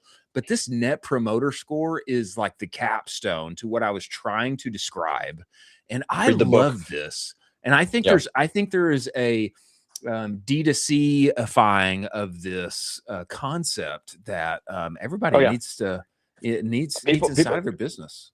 Here's my parting thought. People are starting to catch on to ecosystem growth as it relates to professional services. I say that inside the agency ecosystem, where the dirty little secret is it's very, very hard to acquire customers for your law firm or your accounting firm or your marketing firm by running ads and cold calling and knocking on doors and everything.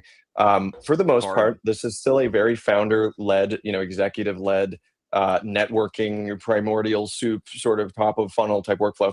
I think I have managed to cross-pollinate the processes from Bob Moore's ecosystem growth book, which is primarily focused on software integrations and partnerships that way, into the professional services space.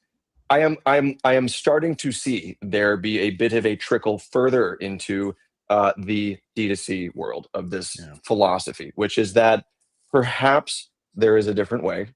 Perhaps growth is not linear, and perhaps there is no predictable revenue stream. There is no such thing as a funnel that is totally under our control and is completely mechanistic. And if we plug in this ham to that whatever, there's the wrong software and the conversion, it's a pig in the python. I think there's an assumption underlying that better measurement equates to better results that I don't know is actually necessarily supported by companies like Apple, companies like Tesla, even companies like Google. Google's been advertising but this is a different story.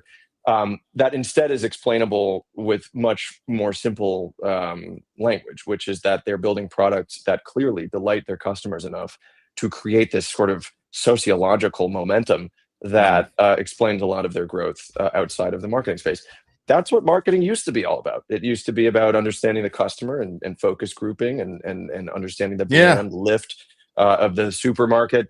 For the ham in a can or whatever people sold in the 60s. We have become very obsessed with metrics on a very small scale now that I have started to worry. And especially, we're an integrated marketing firm, which means a lot of the work we do is in between channels to understand the drop-offs and to understand why, paid search is claiming victory and SEO is claiming victory, but there is simply no revenue coming out of those initiatives.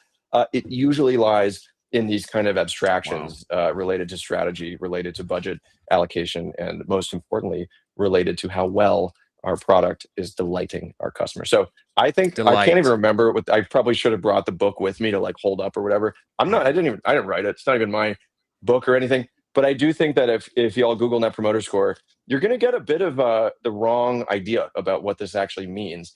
And I think that book, Winning on Purpose is what I've called it, but the one about Bain developing this metric, is an absolutely fascinating read on how to do business totally differently, whether you're in B2B or D2C or SaaS or whatever. At the end of the day, you got to make friends with your customers. Got to make friends with them. I love this Let's go. concept of delight. The one and only Evan of 829 Studios. Ladies and gentlemen, thank you. Evan, we look forward to having you back, brother. Thank you, man. You're amazing. Talk to you soon.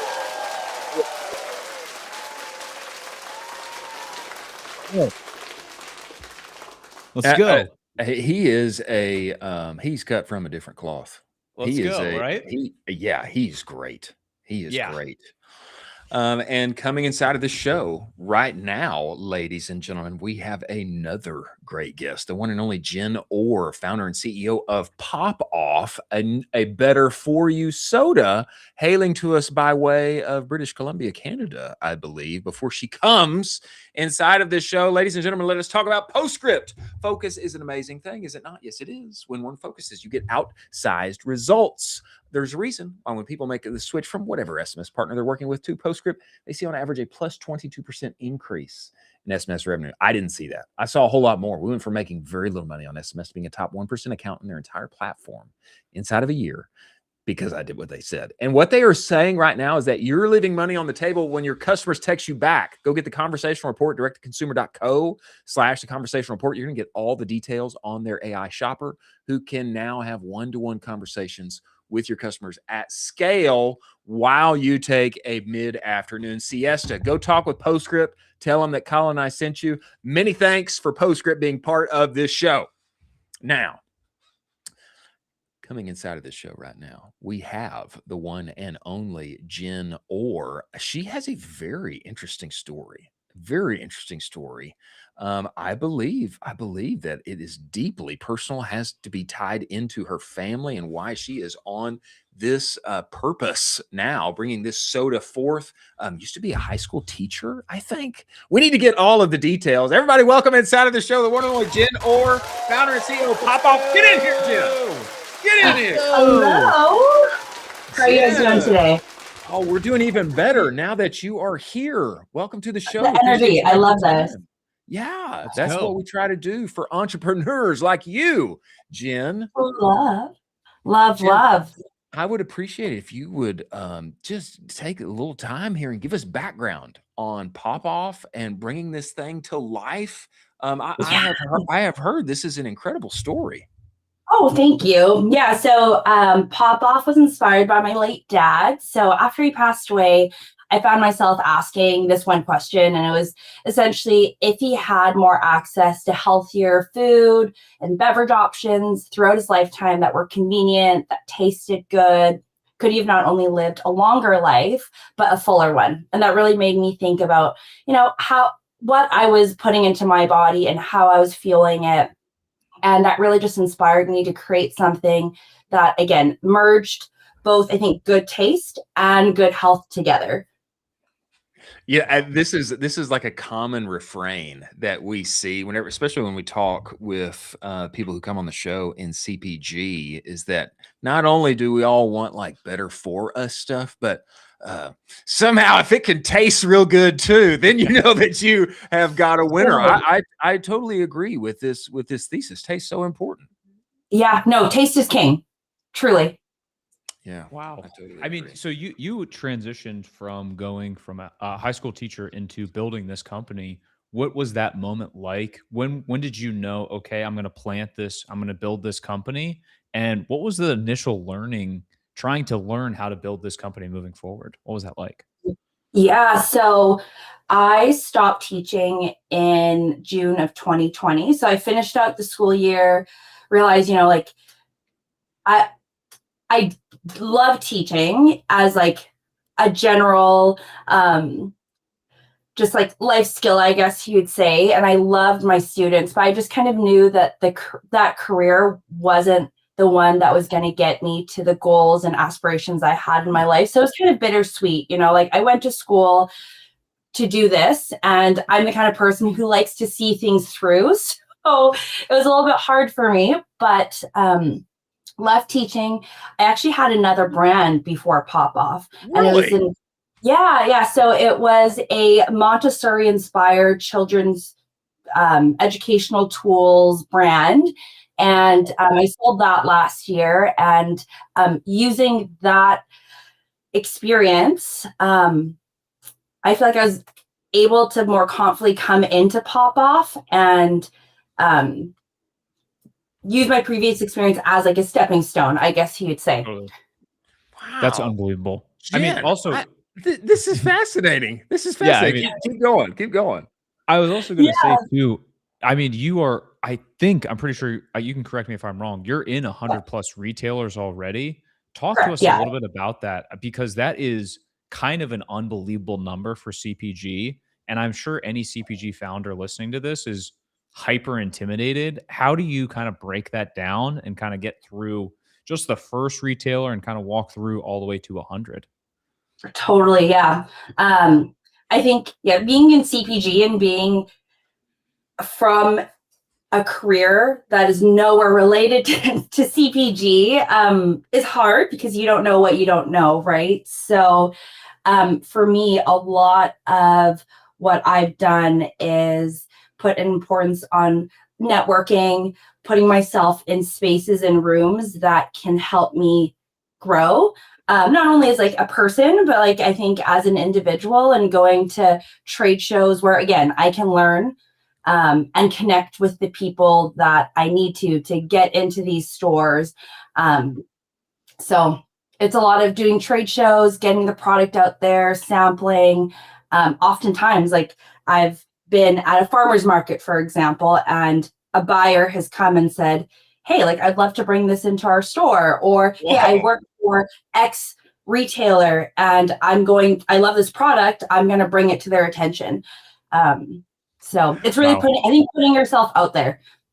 You know, this what the path that you're describing here, CPG always just seems, it's so cool and it's innovative, but also seems so hard. How do you make this thing happen? But we just had another CPG founder from Austin, Sarvar is his name, started a drink called Prox. And he kind of distilled down what he thinks like growth is inside of the space. It's cans in hands. You have to actually get the cans in people's hands and let them try it. Yeah. I find this compelling. Like, you've been there at farmers market, which I've done many myself, and I do not yearn to set up those farmers markets tents again. I don't. I used to have a coffee business, and I do not yearn to set up those farmers market tents anymore. But it's crazy. They're at the farmers market. You're meeting buyers that lead to cans in stores. That's wild, Jen. Yeah. We like to also use the term like sips to lips. So lips. Yeah, wherever you can sample and just get people to try your product, like if you just like think when you go to Costco, I don't know, I think about my own purchasing patterns. Go to Costco, try something, and I'm like, oh yeah, I want to buy this. This tastes great. Yeah. So it's just getting out there sampling. I feel like as we're talking here, you've just got this like interesting kind of you've just got this good vibe, like figure it out vibe. Let's go. High agency. I always feel that teachers are like some of the most just underrated like people in the work world. You know what I'm saying? It's like I can figure out how to wrangle these kids and like impart some knowledge into them. You can probably do a number of other things, and you've had this other business, Raising Humans. Is that it? Yes. Yeah. I sold that one. Now you're in a totally new sphere, figuring out CPG. Tell me about rolling rolling this thing out, more flavors. Like what does the experience look like on the development side, Jen? Yeah, so I work with a food scientist because, again, I don't want to poison anyone. Right. I work with a great food scientist, and initially we have 6 flavors. 3 of them are seasonal, and then 3 of them are our core flavors. And I developed all 6 at once. So initially I had to essentially choose the flavors I wanted to launch with. based off, I think, one, my own personal liking, and then second, seeing what's out there on the market, what's trending, maybe what's popular, what has high sales, and getting consumer feedback, right? And that's kind of ultimately what allowed me to pick these 6 specific flavors. And now moving forward, now that I have a customer base, again, it just comes down to surveying them, because I don't want to bring on a flavor or a product that's not going to do well. So very interesting. Yeah. Could you talk a little bit about kind of managing these relationships that you already have with retailers? Because I feel like that is a job in and of itself. Like, you have 100+ retailers and you have these relationships built out. That seems so overwhelming to be like, okay, great. You now have it on shelf, but now you're responsible with making sure that they kind of get through a reorder. They get to know you. They start to love the product. Like, that just seems so overwhelming to me. No, totally. And I think for me, something that I think I gained from teaching is the love of building relationships. For me, I think yes, obviously making money is so great, right? But I'm very much a relationship person. So if the relationship is thriving and then business comes from it, great. And if not, that's okay. Like, maybe one day business will come from it. But in terms of managing those relationships, I think having this mindset of developing strong relationships from the beginning, from the very moment that we meet, there has been, I don't want to say it's been easier, but instead of it feeling very transactional, it's felt a lot more just like, I scratch your back, you scratch my back. All win, right? Like, totally. I want the retailer to win just as much as I want to win, just as much as I want my distributor to win. So I think that's my philosophy on that. But in terms of actually managing all of it, I've been using, I feel like, a lot of AI now to keep track of all my communication, who I've communicated with last, who needs a demo, who needs this, who needs that. And vibe coding has been definitely a new thing. Okay, tell us about your dabbling. I have been dabbling. Chris is a big dabbler of vibe coding, by the way. Part of the reason that you see this ticker scrolling across the screen is because of my dabbling. But I love the ticker. Yeah, he's vibe coding. So a few late nights, and you vibe code away, and then things appear. Okay, what have you been dabbling with vibe coding? So I originally was using Lovable because I had a friend who was creating their own CRM through Lovable. And then I had some other friends who were like, no, you got to do Claude Code. So then I started going on to Claude Code, and I could just, like, that's what I just spend my like doing, other than the obvious like Popoff stuff. I guess like the vibe coding is for Popoff, but it's just like, cool. I'm like a little bit nerdy. So like I love doing all the techie stuff. Building like a CRM system, building just like all these different things that I think can almost like easily replace a person. So there's certain things I think that are a little bit harder to replace, but some of the operational things I think are quite easy to replace via just creating, something on Claude Code or Codex. What do you use? We're Claude pilled. We had Dean Brennan on this show, CEO of Heart and Soil. It's a $60 million plus brand, and he rebuilt their entire financial cash flow model in a weekend with Claude Code and basically replaced the whole thing. And we are seeing this time and time again where people are building internal tools inside of Claude Code, Lovable, all of this. What are you most excited about? What else do you want to build inside of there and then basically deploy? I mean, is it cash flow model? Are you going for something else? What else do you want to build? I think all the things. I think the one thing that I'm really trying to build out right now is taking like my distributor sales and putting them from my multiple distributors, putting them in one place. So then again, I can kind of see trends of like, okay, well, what flavors are selling faster than others? Yeah. You know, in general, I know in here, but like when I'm passing it on to people, I need it in a physical space that they can just kind of log on to, take a look at. So building that out, seeing, you know, what stores are the highest performing. So that way, when they're asking like, hey, can we have a demo or can we have XYZ, I can know where to allocate more funds, because if they're like an A store that sells a lot, we're going to just keep pouring fuel on the fire kind of a thing, right? So it's been really interesting seeing like, oh, I didn't realize that X retailer was actually in our top 5.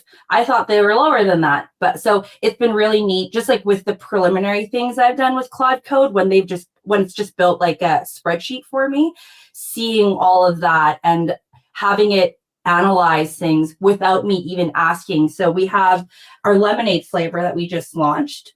And it told us like, hey, your Italian lemonade has sold more in the first week than your cranberry ginger ale did when it first launched, like last year, kind of a thing. Awesome. And that was something that I probably wouldn't have necessarily like asked right off the bat. Like I wouldn't have thought to ask that, but the fact that I fed in the information and it just spit it out to me, I was like, oh, this is kind of cool. Like, you know, like, is it because is it because we're more established of a brand now that there's just a baseline higher customer count, or is it truly because this specific flavor resonates more with the consumer and it's also summer, you know? So I don't know. I just think it can give a lot of data that you know, just a simple spreadsheet. I don't want to say that a simple spreadsheet can't do, but it just I hate knows spreadsheets. Everything. I hate spreadsheets. I like it. I like AI talking to me a lot better. You know, hey, let me say this in passing. Number one, Italian lemonade is like such a better name than just like, I mean, look at that. Look at that. Let's go. Italian lemonade.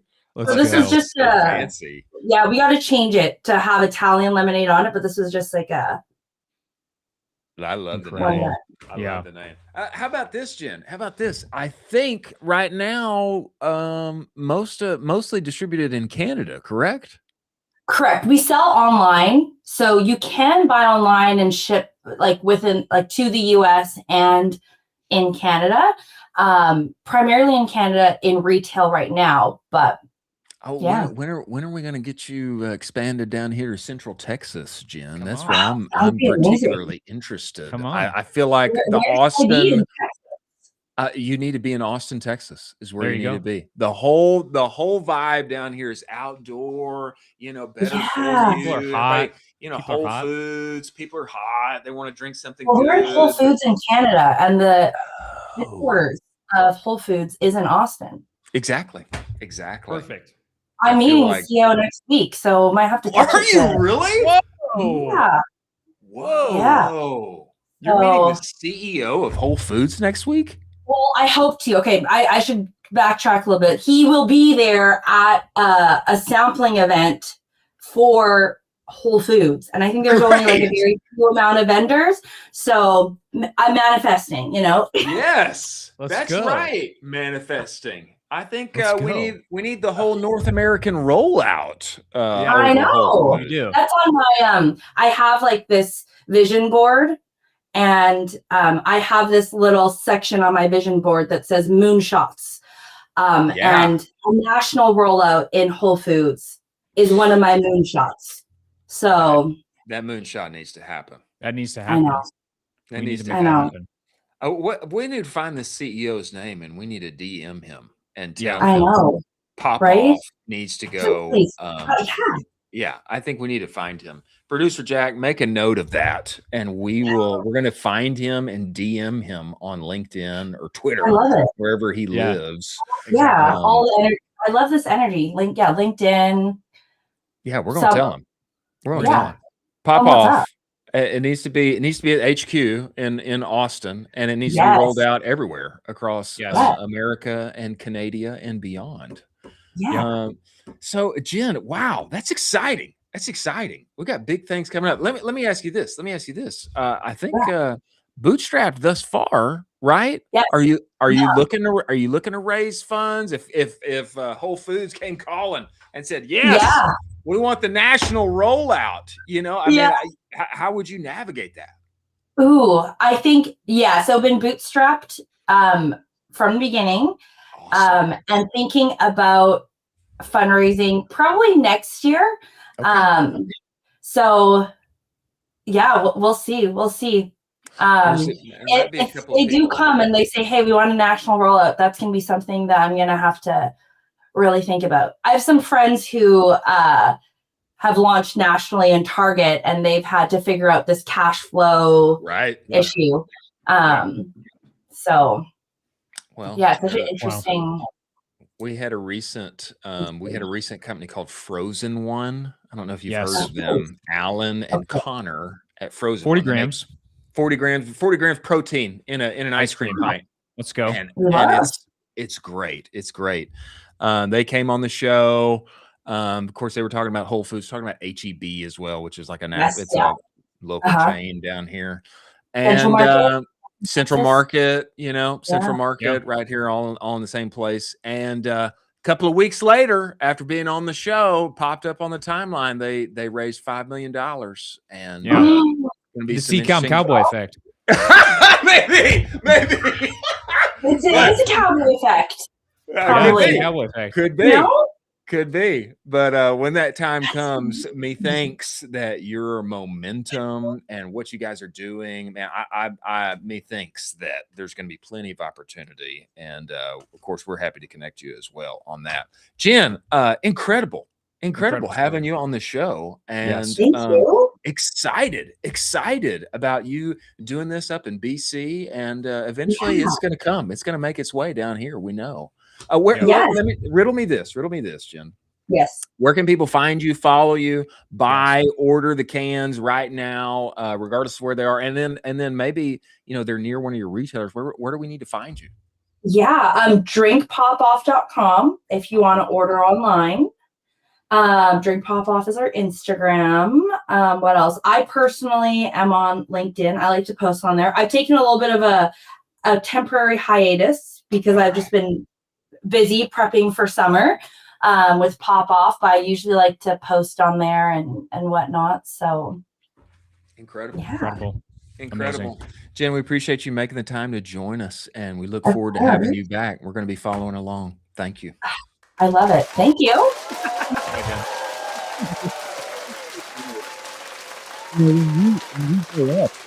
We go up to Canada, Chris. When we go up to Canada next month, we better try some. We can say that now. Yeah, we can say that now. We can legally say that now. We can legally say that now. Jenn, we are going to be at .dev, Shopify's big shebang in Toronto. And while we're up there, we need to find. We better try some while we're there. Summerhill Market. That's where we're going. That's where we're going in Canada. We're locking it in. We need to lock this in. We're going to Summerhill Market. When we go to Toronto, we're going to get Popoff, and we may shotgun them. It's hard to say what'll happen. We're locking it in. We'll be at .dev with like 20 cans of Popoff that we're drinking just to our sides, just rocking and rolling. Maybe. Hey, what if we get some and we'll have it on the table for the live stream while we're there? Sure. That would be great. Let's go. Let's go. It might be a late night when we fly in, but we'll see. Let's do it. Wow. Incredible day of guests and stories here. Moving forward, ladies and gentlemen, I believe it's time for the lightning round. It is. Moving forward on our way there, let us talk about the one and only Northbeam. If you are in your ads manager all day long, ladies and gentlemen, you know the problem. Every platform takes credit. Every dashboard tells a different story. Meta says this, TikTok says that. Your website dashboard says you made this much, you spent that much. Sometimes it's hard to know which ad platform is telling the truth. Northbeam fixes this with their own proprietary data, starting from the actual purchase, rebuilding the customer journey from real orders, real clicks, real verified ad views, and they push that measurement back into the ad platform. So optimization runs on what's actually driving your revenue, not what the platforms assume is driving your revenue. Start measuring what was previously unmeasurable. Do the quote impossible. Go talk with Northbeam. Book a demo with them. Northbeam.io. Many thanks for Northbeam being part of this show. Now, a little lightning round action. A campaign that I did not expect. Will Ferrell and Skims. Totally weird. So do you know what this is about? Yeah, he's got a movie coming out, right? Yeah, so he's got and his name is like the Hawk. That's what it's called for Netflix. And he's a golfer. And he's got the hawk on his visor, and he's this character, and he's like a seasoned John Daly-esque golfer. And so they decided to collab with Skims in character, and we're rocking and rolling. You know what I mean? As one must. As one must. You know, I think he's done this before. I can remember him like on SNL or somewhere, him just coming out in his underwear. Oh, the main skit from SNL, the America skit.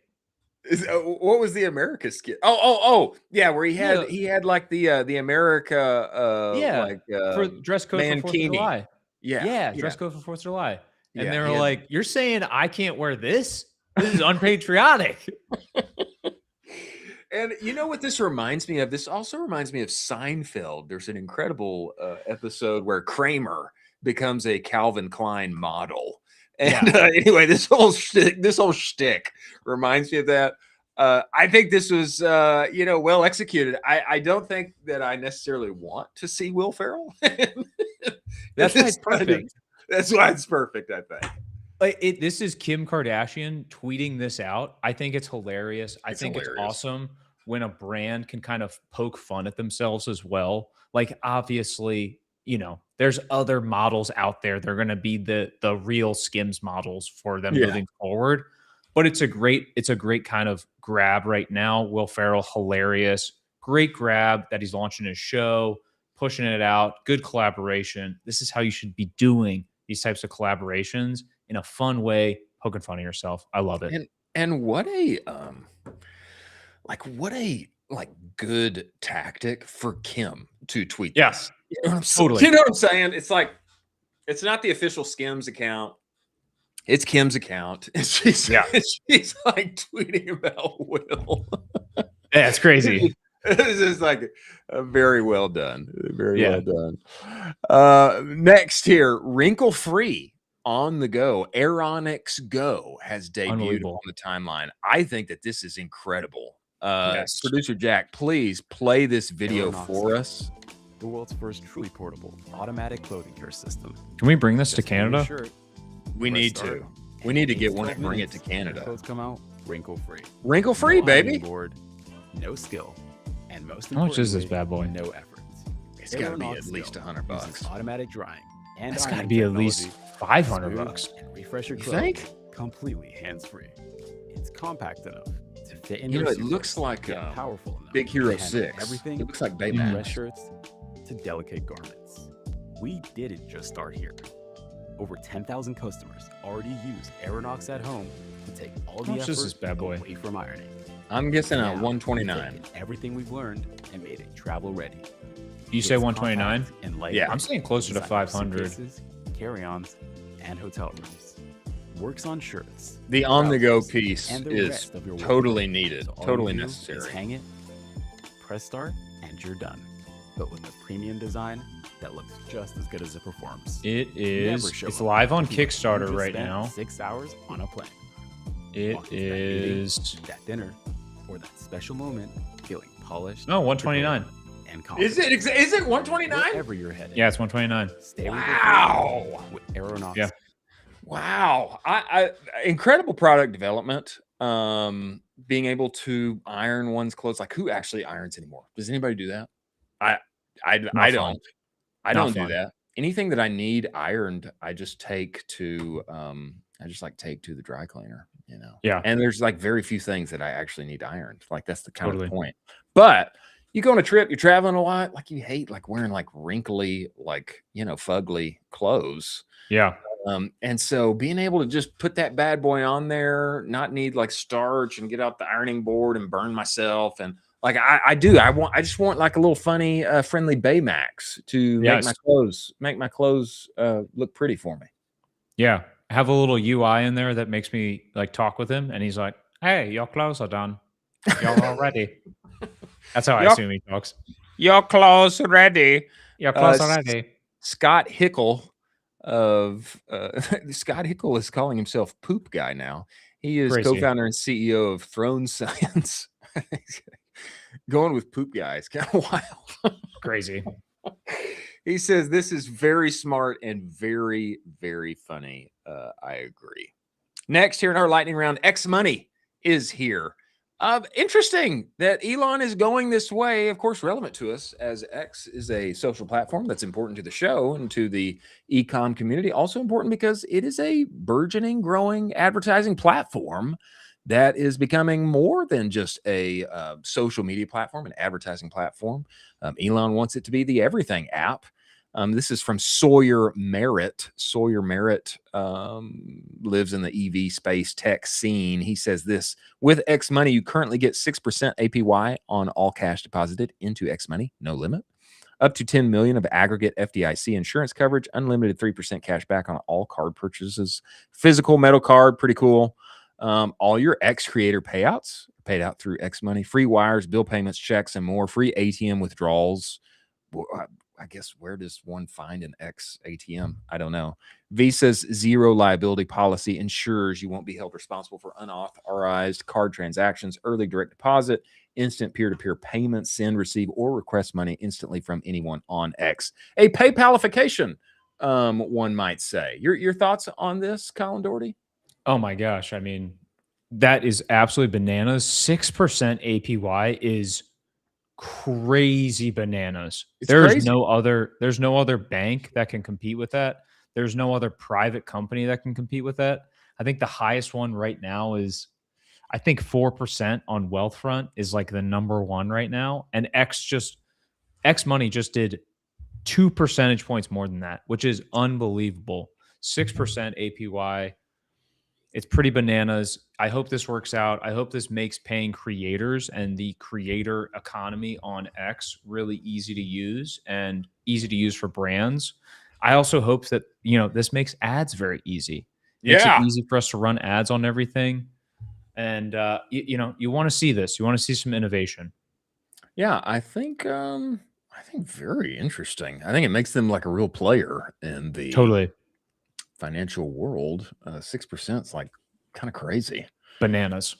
And seems like they mean business. Otherwise, they wouldn't be offering an incentive like this. Be interesting to see how they continue to develop. If you're long SpaceX, XAI, X, Starlink, all the things. If you're along this way, then probably a fair move. And I definitely am.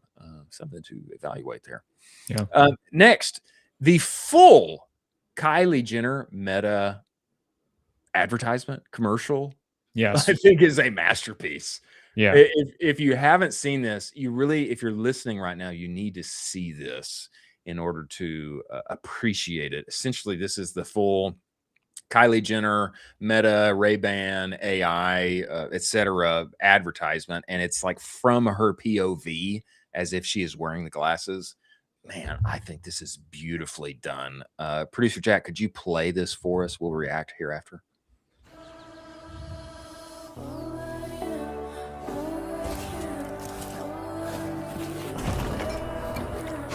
Good morning. This new sample just came in. All right, let's move. Come on. Where did you want this? Over there. And then these flowers just came in from your mom. There you go. Thank you. Thank you. Thank you. Oh, you're so cute. I love you. Can I just grab you for a quick? Wait. Oh, she's gone. She's gone.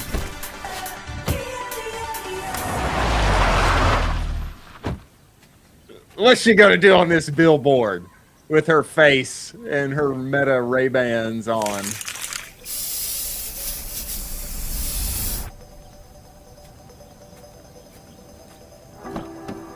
What does that say? 623 XO Kylie? Yeah. So effectively done. It's just so good. Hey, Meta, take a picture.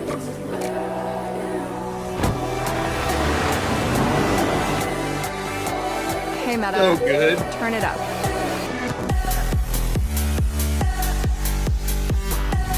Let's go. Hey, Meta, translate this.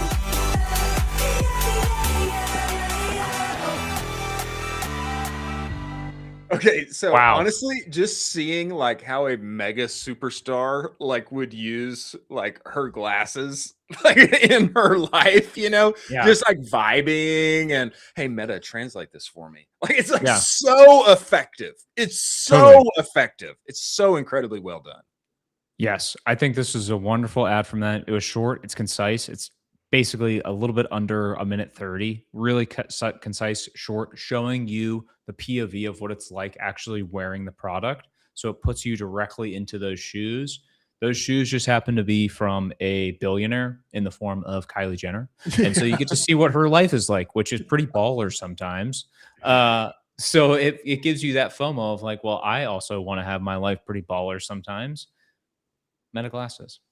Yeah, I think Snap should have done something like this. And like 100%. now, having seen both of these, like you want to see them like use Jack Harlow or Jimmy Butler or Crazy you they didn't. know, I'm trying to like pull here. Maybe it's Crazy Sydney, they didn't. Sydney Sweeney, you know, like Yeah. pull like some incredibly beautiful, young, successful person.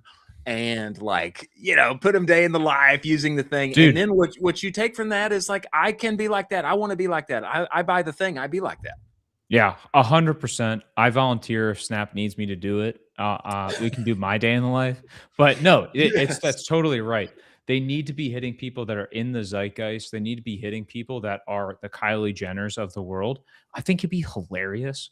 Maybe this is just me going too online coded. I thought it would have been hilarious if Snap tapped like clavicular.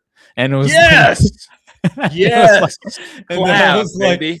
And it was Clav, and it's like, yeah, Clav is doing it, and he's so intense, and he's streaming with it and all this stuff. I think that's the level that they need to start marketing at, and Meta's doing a phenomenal job at it. That would be a great idea. It'd be a great Nice little- idea. Yeah, it would be a good one. There's something about Kylie because she's obviously young, beautiful, incredibly Cool. successful, cool, rich, like all of the Yeah. things. Like there's something about it where you just like see her doing her thing. She's got her people, and she's in her house, and she's driving in gorgeous Southern California, and like all of the things. It's just like I want to be like that. Let me buy Yeah. the things, you know. And I'll say this too, an important point here. They keep a lot of the glasses like features mysterious. They don't really even tell you what they do. Right. You just like see her POV. You see her like do a few things like Meta, translate this for me, you know. Right. Like, but there's not like a whole list of like it can do this and it can do that, and they keep it mysterious, and I think it's incredibly effective. It's just a vibes commercial. It's just a vibes commercial. It's like, do you want to have this vibe with us? Are you cool enough to have the vibe? Well, you got to get the Meta glasses then if you want to be cool enough to have the vibe. If you want to be cool like us, then you got to wear our stuff. Last story in the lightning round here. I did development upon the Meta prediction market story that we have covered at other points this week and last week. Zuck has apparently asked Meta to explore partnerships with Polymarket and Kalshi. I say again. Last week it was Meta's going to develop their own prediction market. This week it's Meta's exploring a partnership with Polymarket and Kalshi. I will say again here, Meta already has a prediction market. It's called the Ads Manager, and there are billions won and lost there every day. Okay. But anyway, your thoughts on this, Colin Doherty? This is such a nightmare. I mean, all the consumer data that they have for this would just be I don't know if this would be the napalm to that fire where you are arming Meta with a Polymarket or a Kalshi.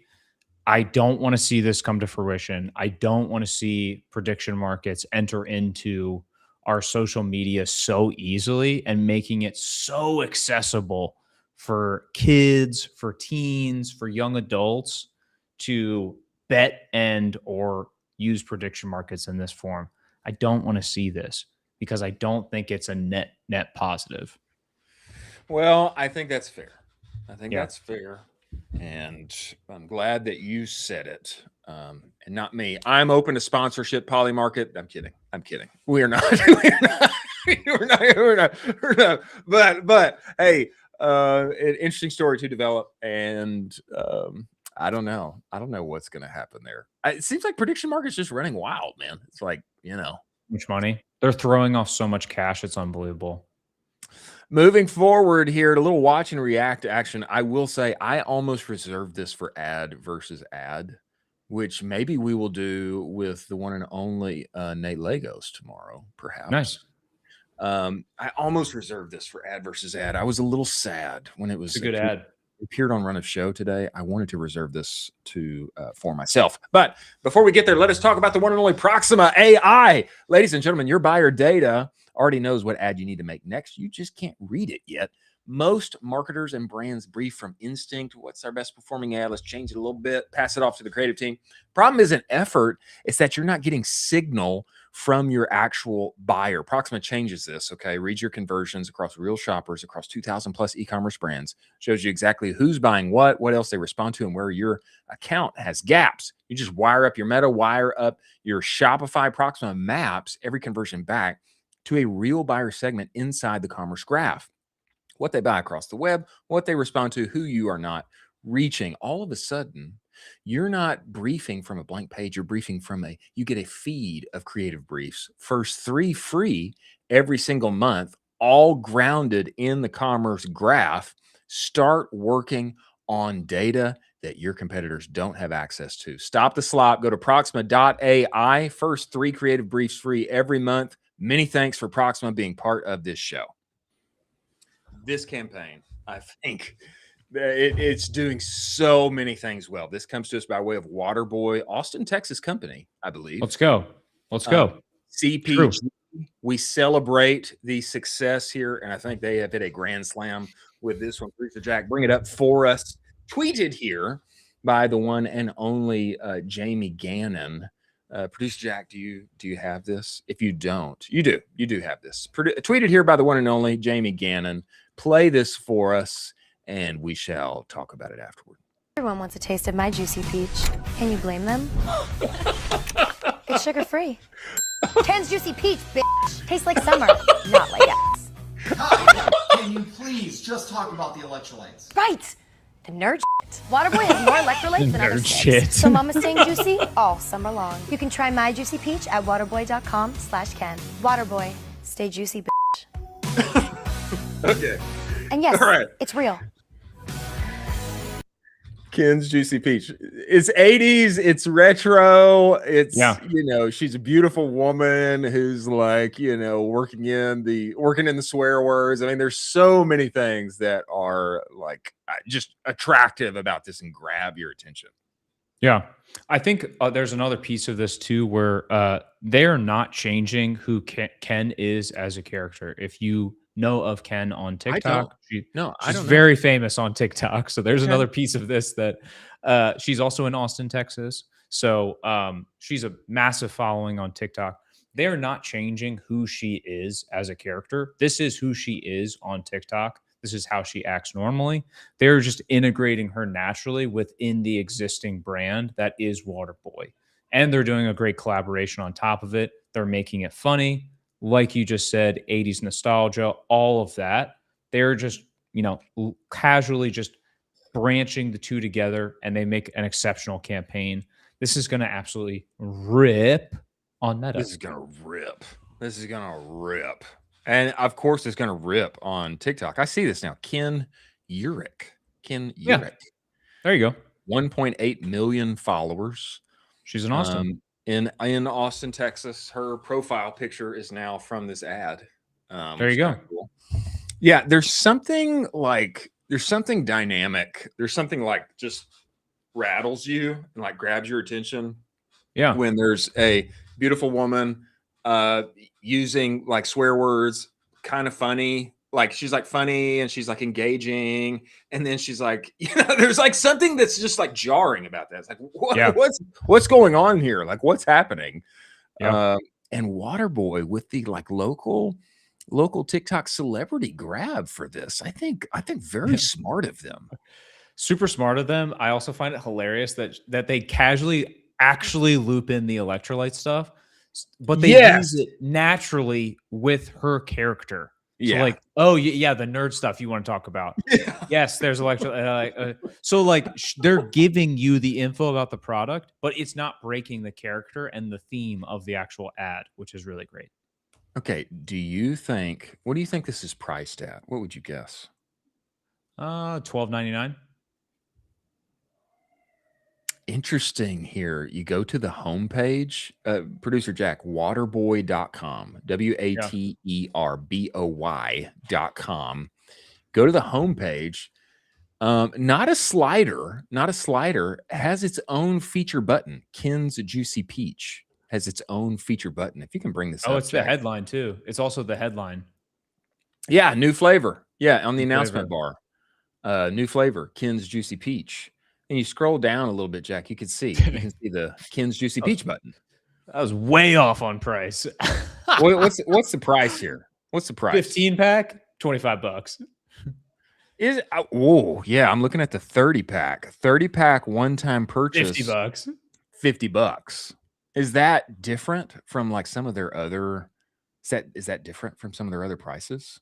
I think it should be. I think they have like all the credence for doing so. What's crazy too is for this collaboration, they're only allowing one-time purchase. They're not allowing subscription, which that's interesting. I understand it's probably limited, but like, I think you should still launch subscription. I feel like that's a miss. Well, what if they add on top of this, just like see how it performs? Number one, I don't know if they did like a deal with her here where they're like, hey, we're going to do a limited edition. We're going to give you like a percentage of sales. I encourage that. Doesn't matter, honestly. Why? I would want to lock in subscription should be the number one priority for them as a brand moving forward, so that they are trying to grab as many subscription customers as physically possible. So once they do sell out of this brand, they can be like, hey, just to let you know, Ken's is about to sell out. Get your, next flavor that you'd like to pick from these three that we have, and then try to sell and continue those subscription customers. You're not going to get all of them. Everybody knows that. You're going to have some churn. But if you keep 10% of those, 20% of those, 30% of those on a subscription customers existing, that LTV is absolutely massive. So a bit of a miss here, just doing a single purchase. I don't see anything on like limited edition. Like I don't see anything on like, that's an issue. This is going away. I don't see anything. Exactly. Interesting. I like this play though. I like this play. And I think very smartly done. Very smartly done. I think there's just one piece I would change to it. One little piece. Just me being a nerd, talking about the nerd stuff. There's no subscription possibility. That's what I'm saying. Yeah. But the other options have subscription ability. Yeah, totally fair. Moving forward to our next watch and react, perhaps the coolest commute to ever exist. Oh my gosh. Now live and real in the Austin, Texas area. Before we get there, ladies and gentlemen, let us talk about Rocked After Sale. Most D2C brands are obsessed with getting the next net new customer, as they should be. They should be. But real lever here is making more profit from the orders you are already getting. If you're doing 5,000 orders a month, you can sprinkle in an extra $3 to $4 in every single one of those without touching your ads. Wouldn't you like that? Yeah, you would. That's what brands like Olakai, Cozy Earth, Groove Life, they are doing every day with Rocked After Sale, adding post-purchase upsells and downsells from the cart through the thank you page, and then stacking an extra 30 to 50 cents just by showing offers afterward from Disney Plus, Venmo Fresh, Venmo, HelloFresh, etc. It's high margin revenue straight to your bottom line. No hit to conversion, no impact on LTV, and you can be live in minutes. It is a no-brainer. Go to aftersale.com/offers. If you're getting orders now, you should be getting more out of them. Tell them that Colin and I sent you. Many thanks for Rocked Aftersale being part of this show. Now, newly here in the Austin, Texas area is the one and only Travis Kalanick. Okay. Formerly of Uber, I believe, founder of Uber, CEO at one time. I believe there have been shows created about his character and, his life and times and trials at Uber. He is now the Adams CEO. This is relevant to us in consumer. Sound off here, producer Jack. This is relevant to us in consumer because he's working on robotics that will fuel what we do, warehouses, operations, etc. That's what they're working on at Adams now. And this is here in the Austin, Texas area. This is Travis's new commute. Producer Jack, bring this up for us and let's show the commute here. So he says, first day at our new Austin office, video of my 5-minute jet ski commute to work. Okay, so he's jet skiing to work. Show us this next video. This is him pulling up here. Vibes. I know where this building is. I know where Me too. Is. Yeah, I know exactly where this is. It's over by Pennybacker. The Pennybacker Bridge. Apparently he lives there now. He's walking up.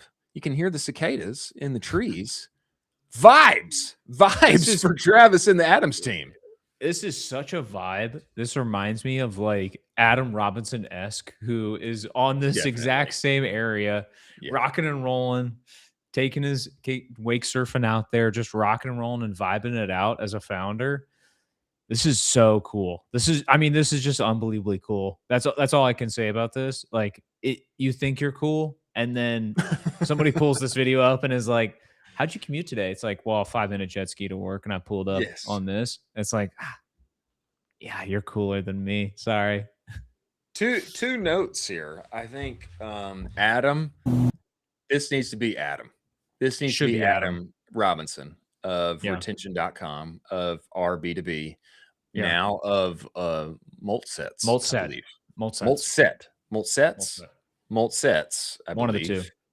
His new endeavor. This needs to be Adam. Adam, I think you need to talk with Travis and say, hey, I need a little spot here. For get a jet ski. Come on. And then Adam can pull up in his big boy boat every day. Just roll up in the big boy boat, park that baby next to Travis's jet ski. Vibes for the vibes. Number 2, would love to see Travis execute this in the Temu, like little mini boats. The little jet boats that are like it's like a jet ski, but it's better in my view. Totally agree. To do this in one of the Temu jet boats.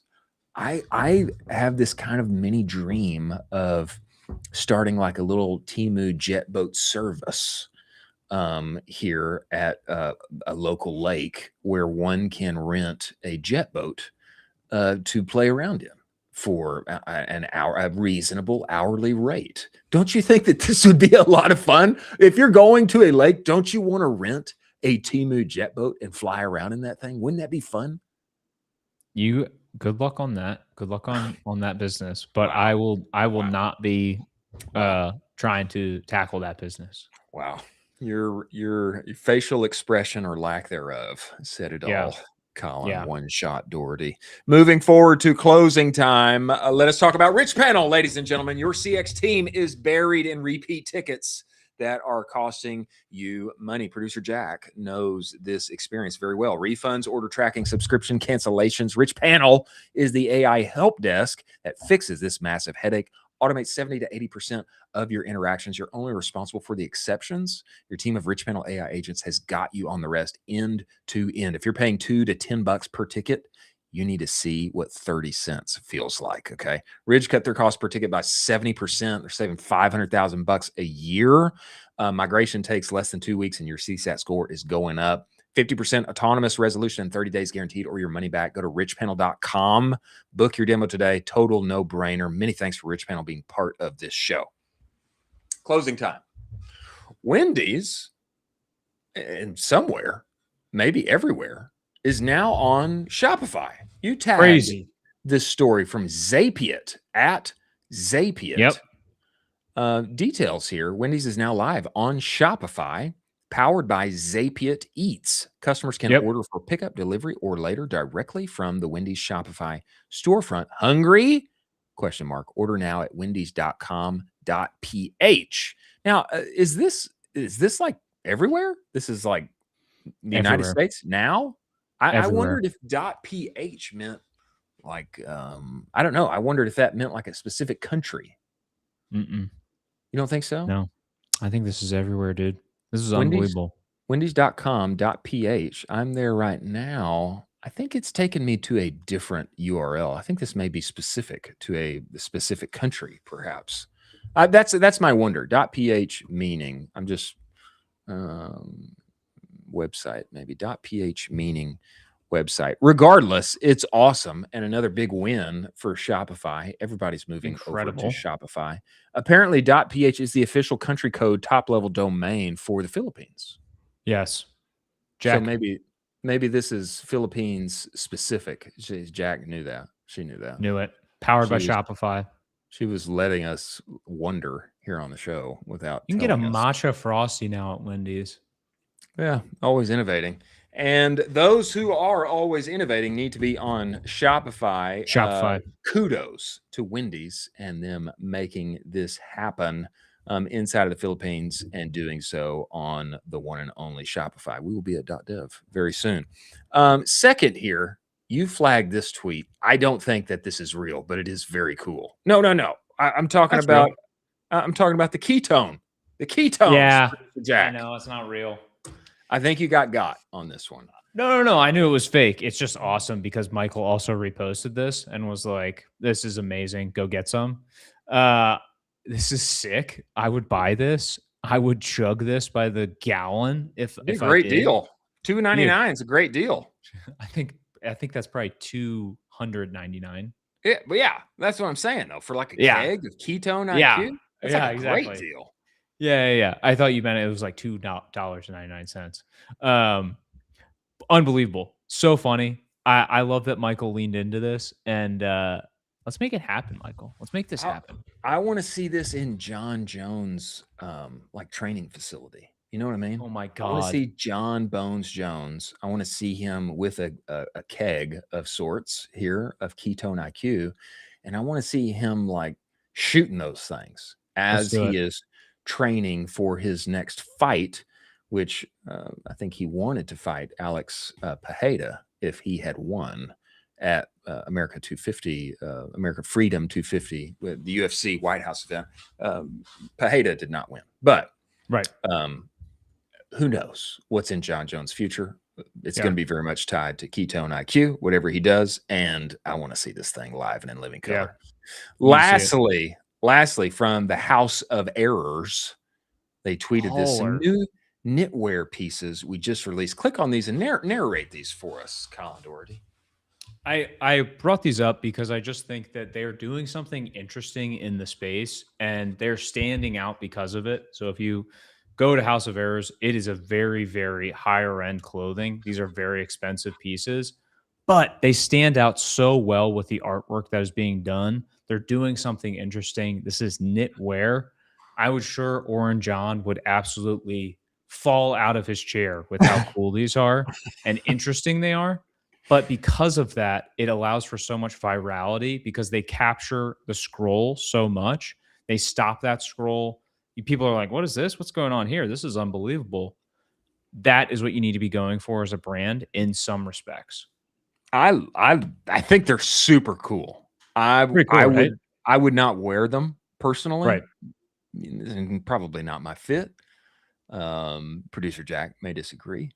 But I'm probably not going to wear these, but I think they're super cool. I think they're fantastic. And for the right audience, it's going to be like, $280 for that bad boy. I'm down. Like I could see Rabba like eating exactly. these. That's Robbo exactly would eat these up. Robbo would eat these up, man. He would love these. He would love these. Do you think Orrin John wears one of these? Could you see Orrin sporting one of these?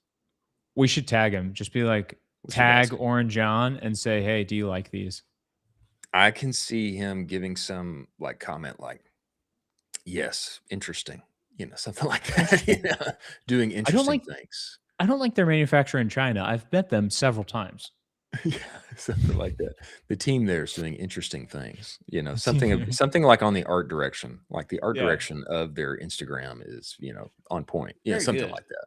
I could see him giving like a big brain evaluation. Moving forward to our moment of zen and exit of the show. Ladies and gentlemen, let us talk about the one and only AppLovin. If you are running a D2C brand and you're not on AppLovin yet, you are leaving money on the table. Don't do that. AppLovin gets you in front of more than 1 billion new customers inside the games everyone loves to play: Solitaire, Mahjong, Candy Crush, etc. And more people play mobile games than you think. Okay, we're talking mainstream, financially comfortable household decision makers.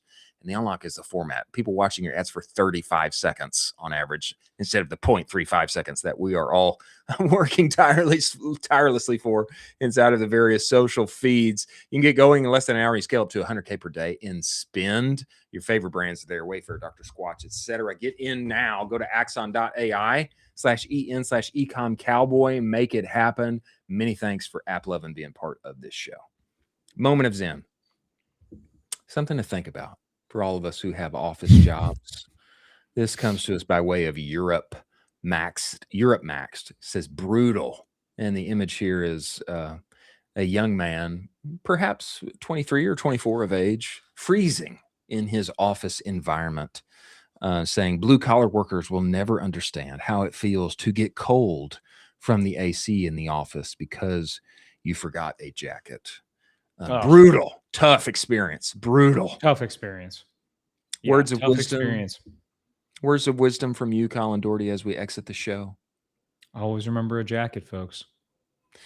Always remember a jacket, especially when one must suffer in the middle of the summer heat by that brutally cold AC blowing directly on your desk. Many thanks for all those who joined us today. TJ Bongiorno at the front of the show. Ryan Alovis of the CEO of LensDirect, Evan Wiecha of 829 Studios, Jenn Orr of Popoff. Many thanks to Universal Ads, Rich Panel, Intelligems, Northbeam, Seguno, Postscript, Rocked, Aftercell, AppLovin, and Proxima for making this show happen. Thank you for joining us. We've got a couple of more incredible days of this week left before we make the most of July 4th. Thank you for joining us. We will see you on the other side.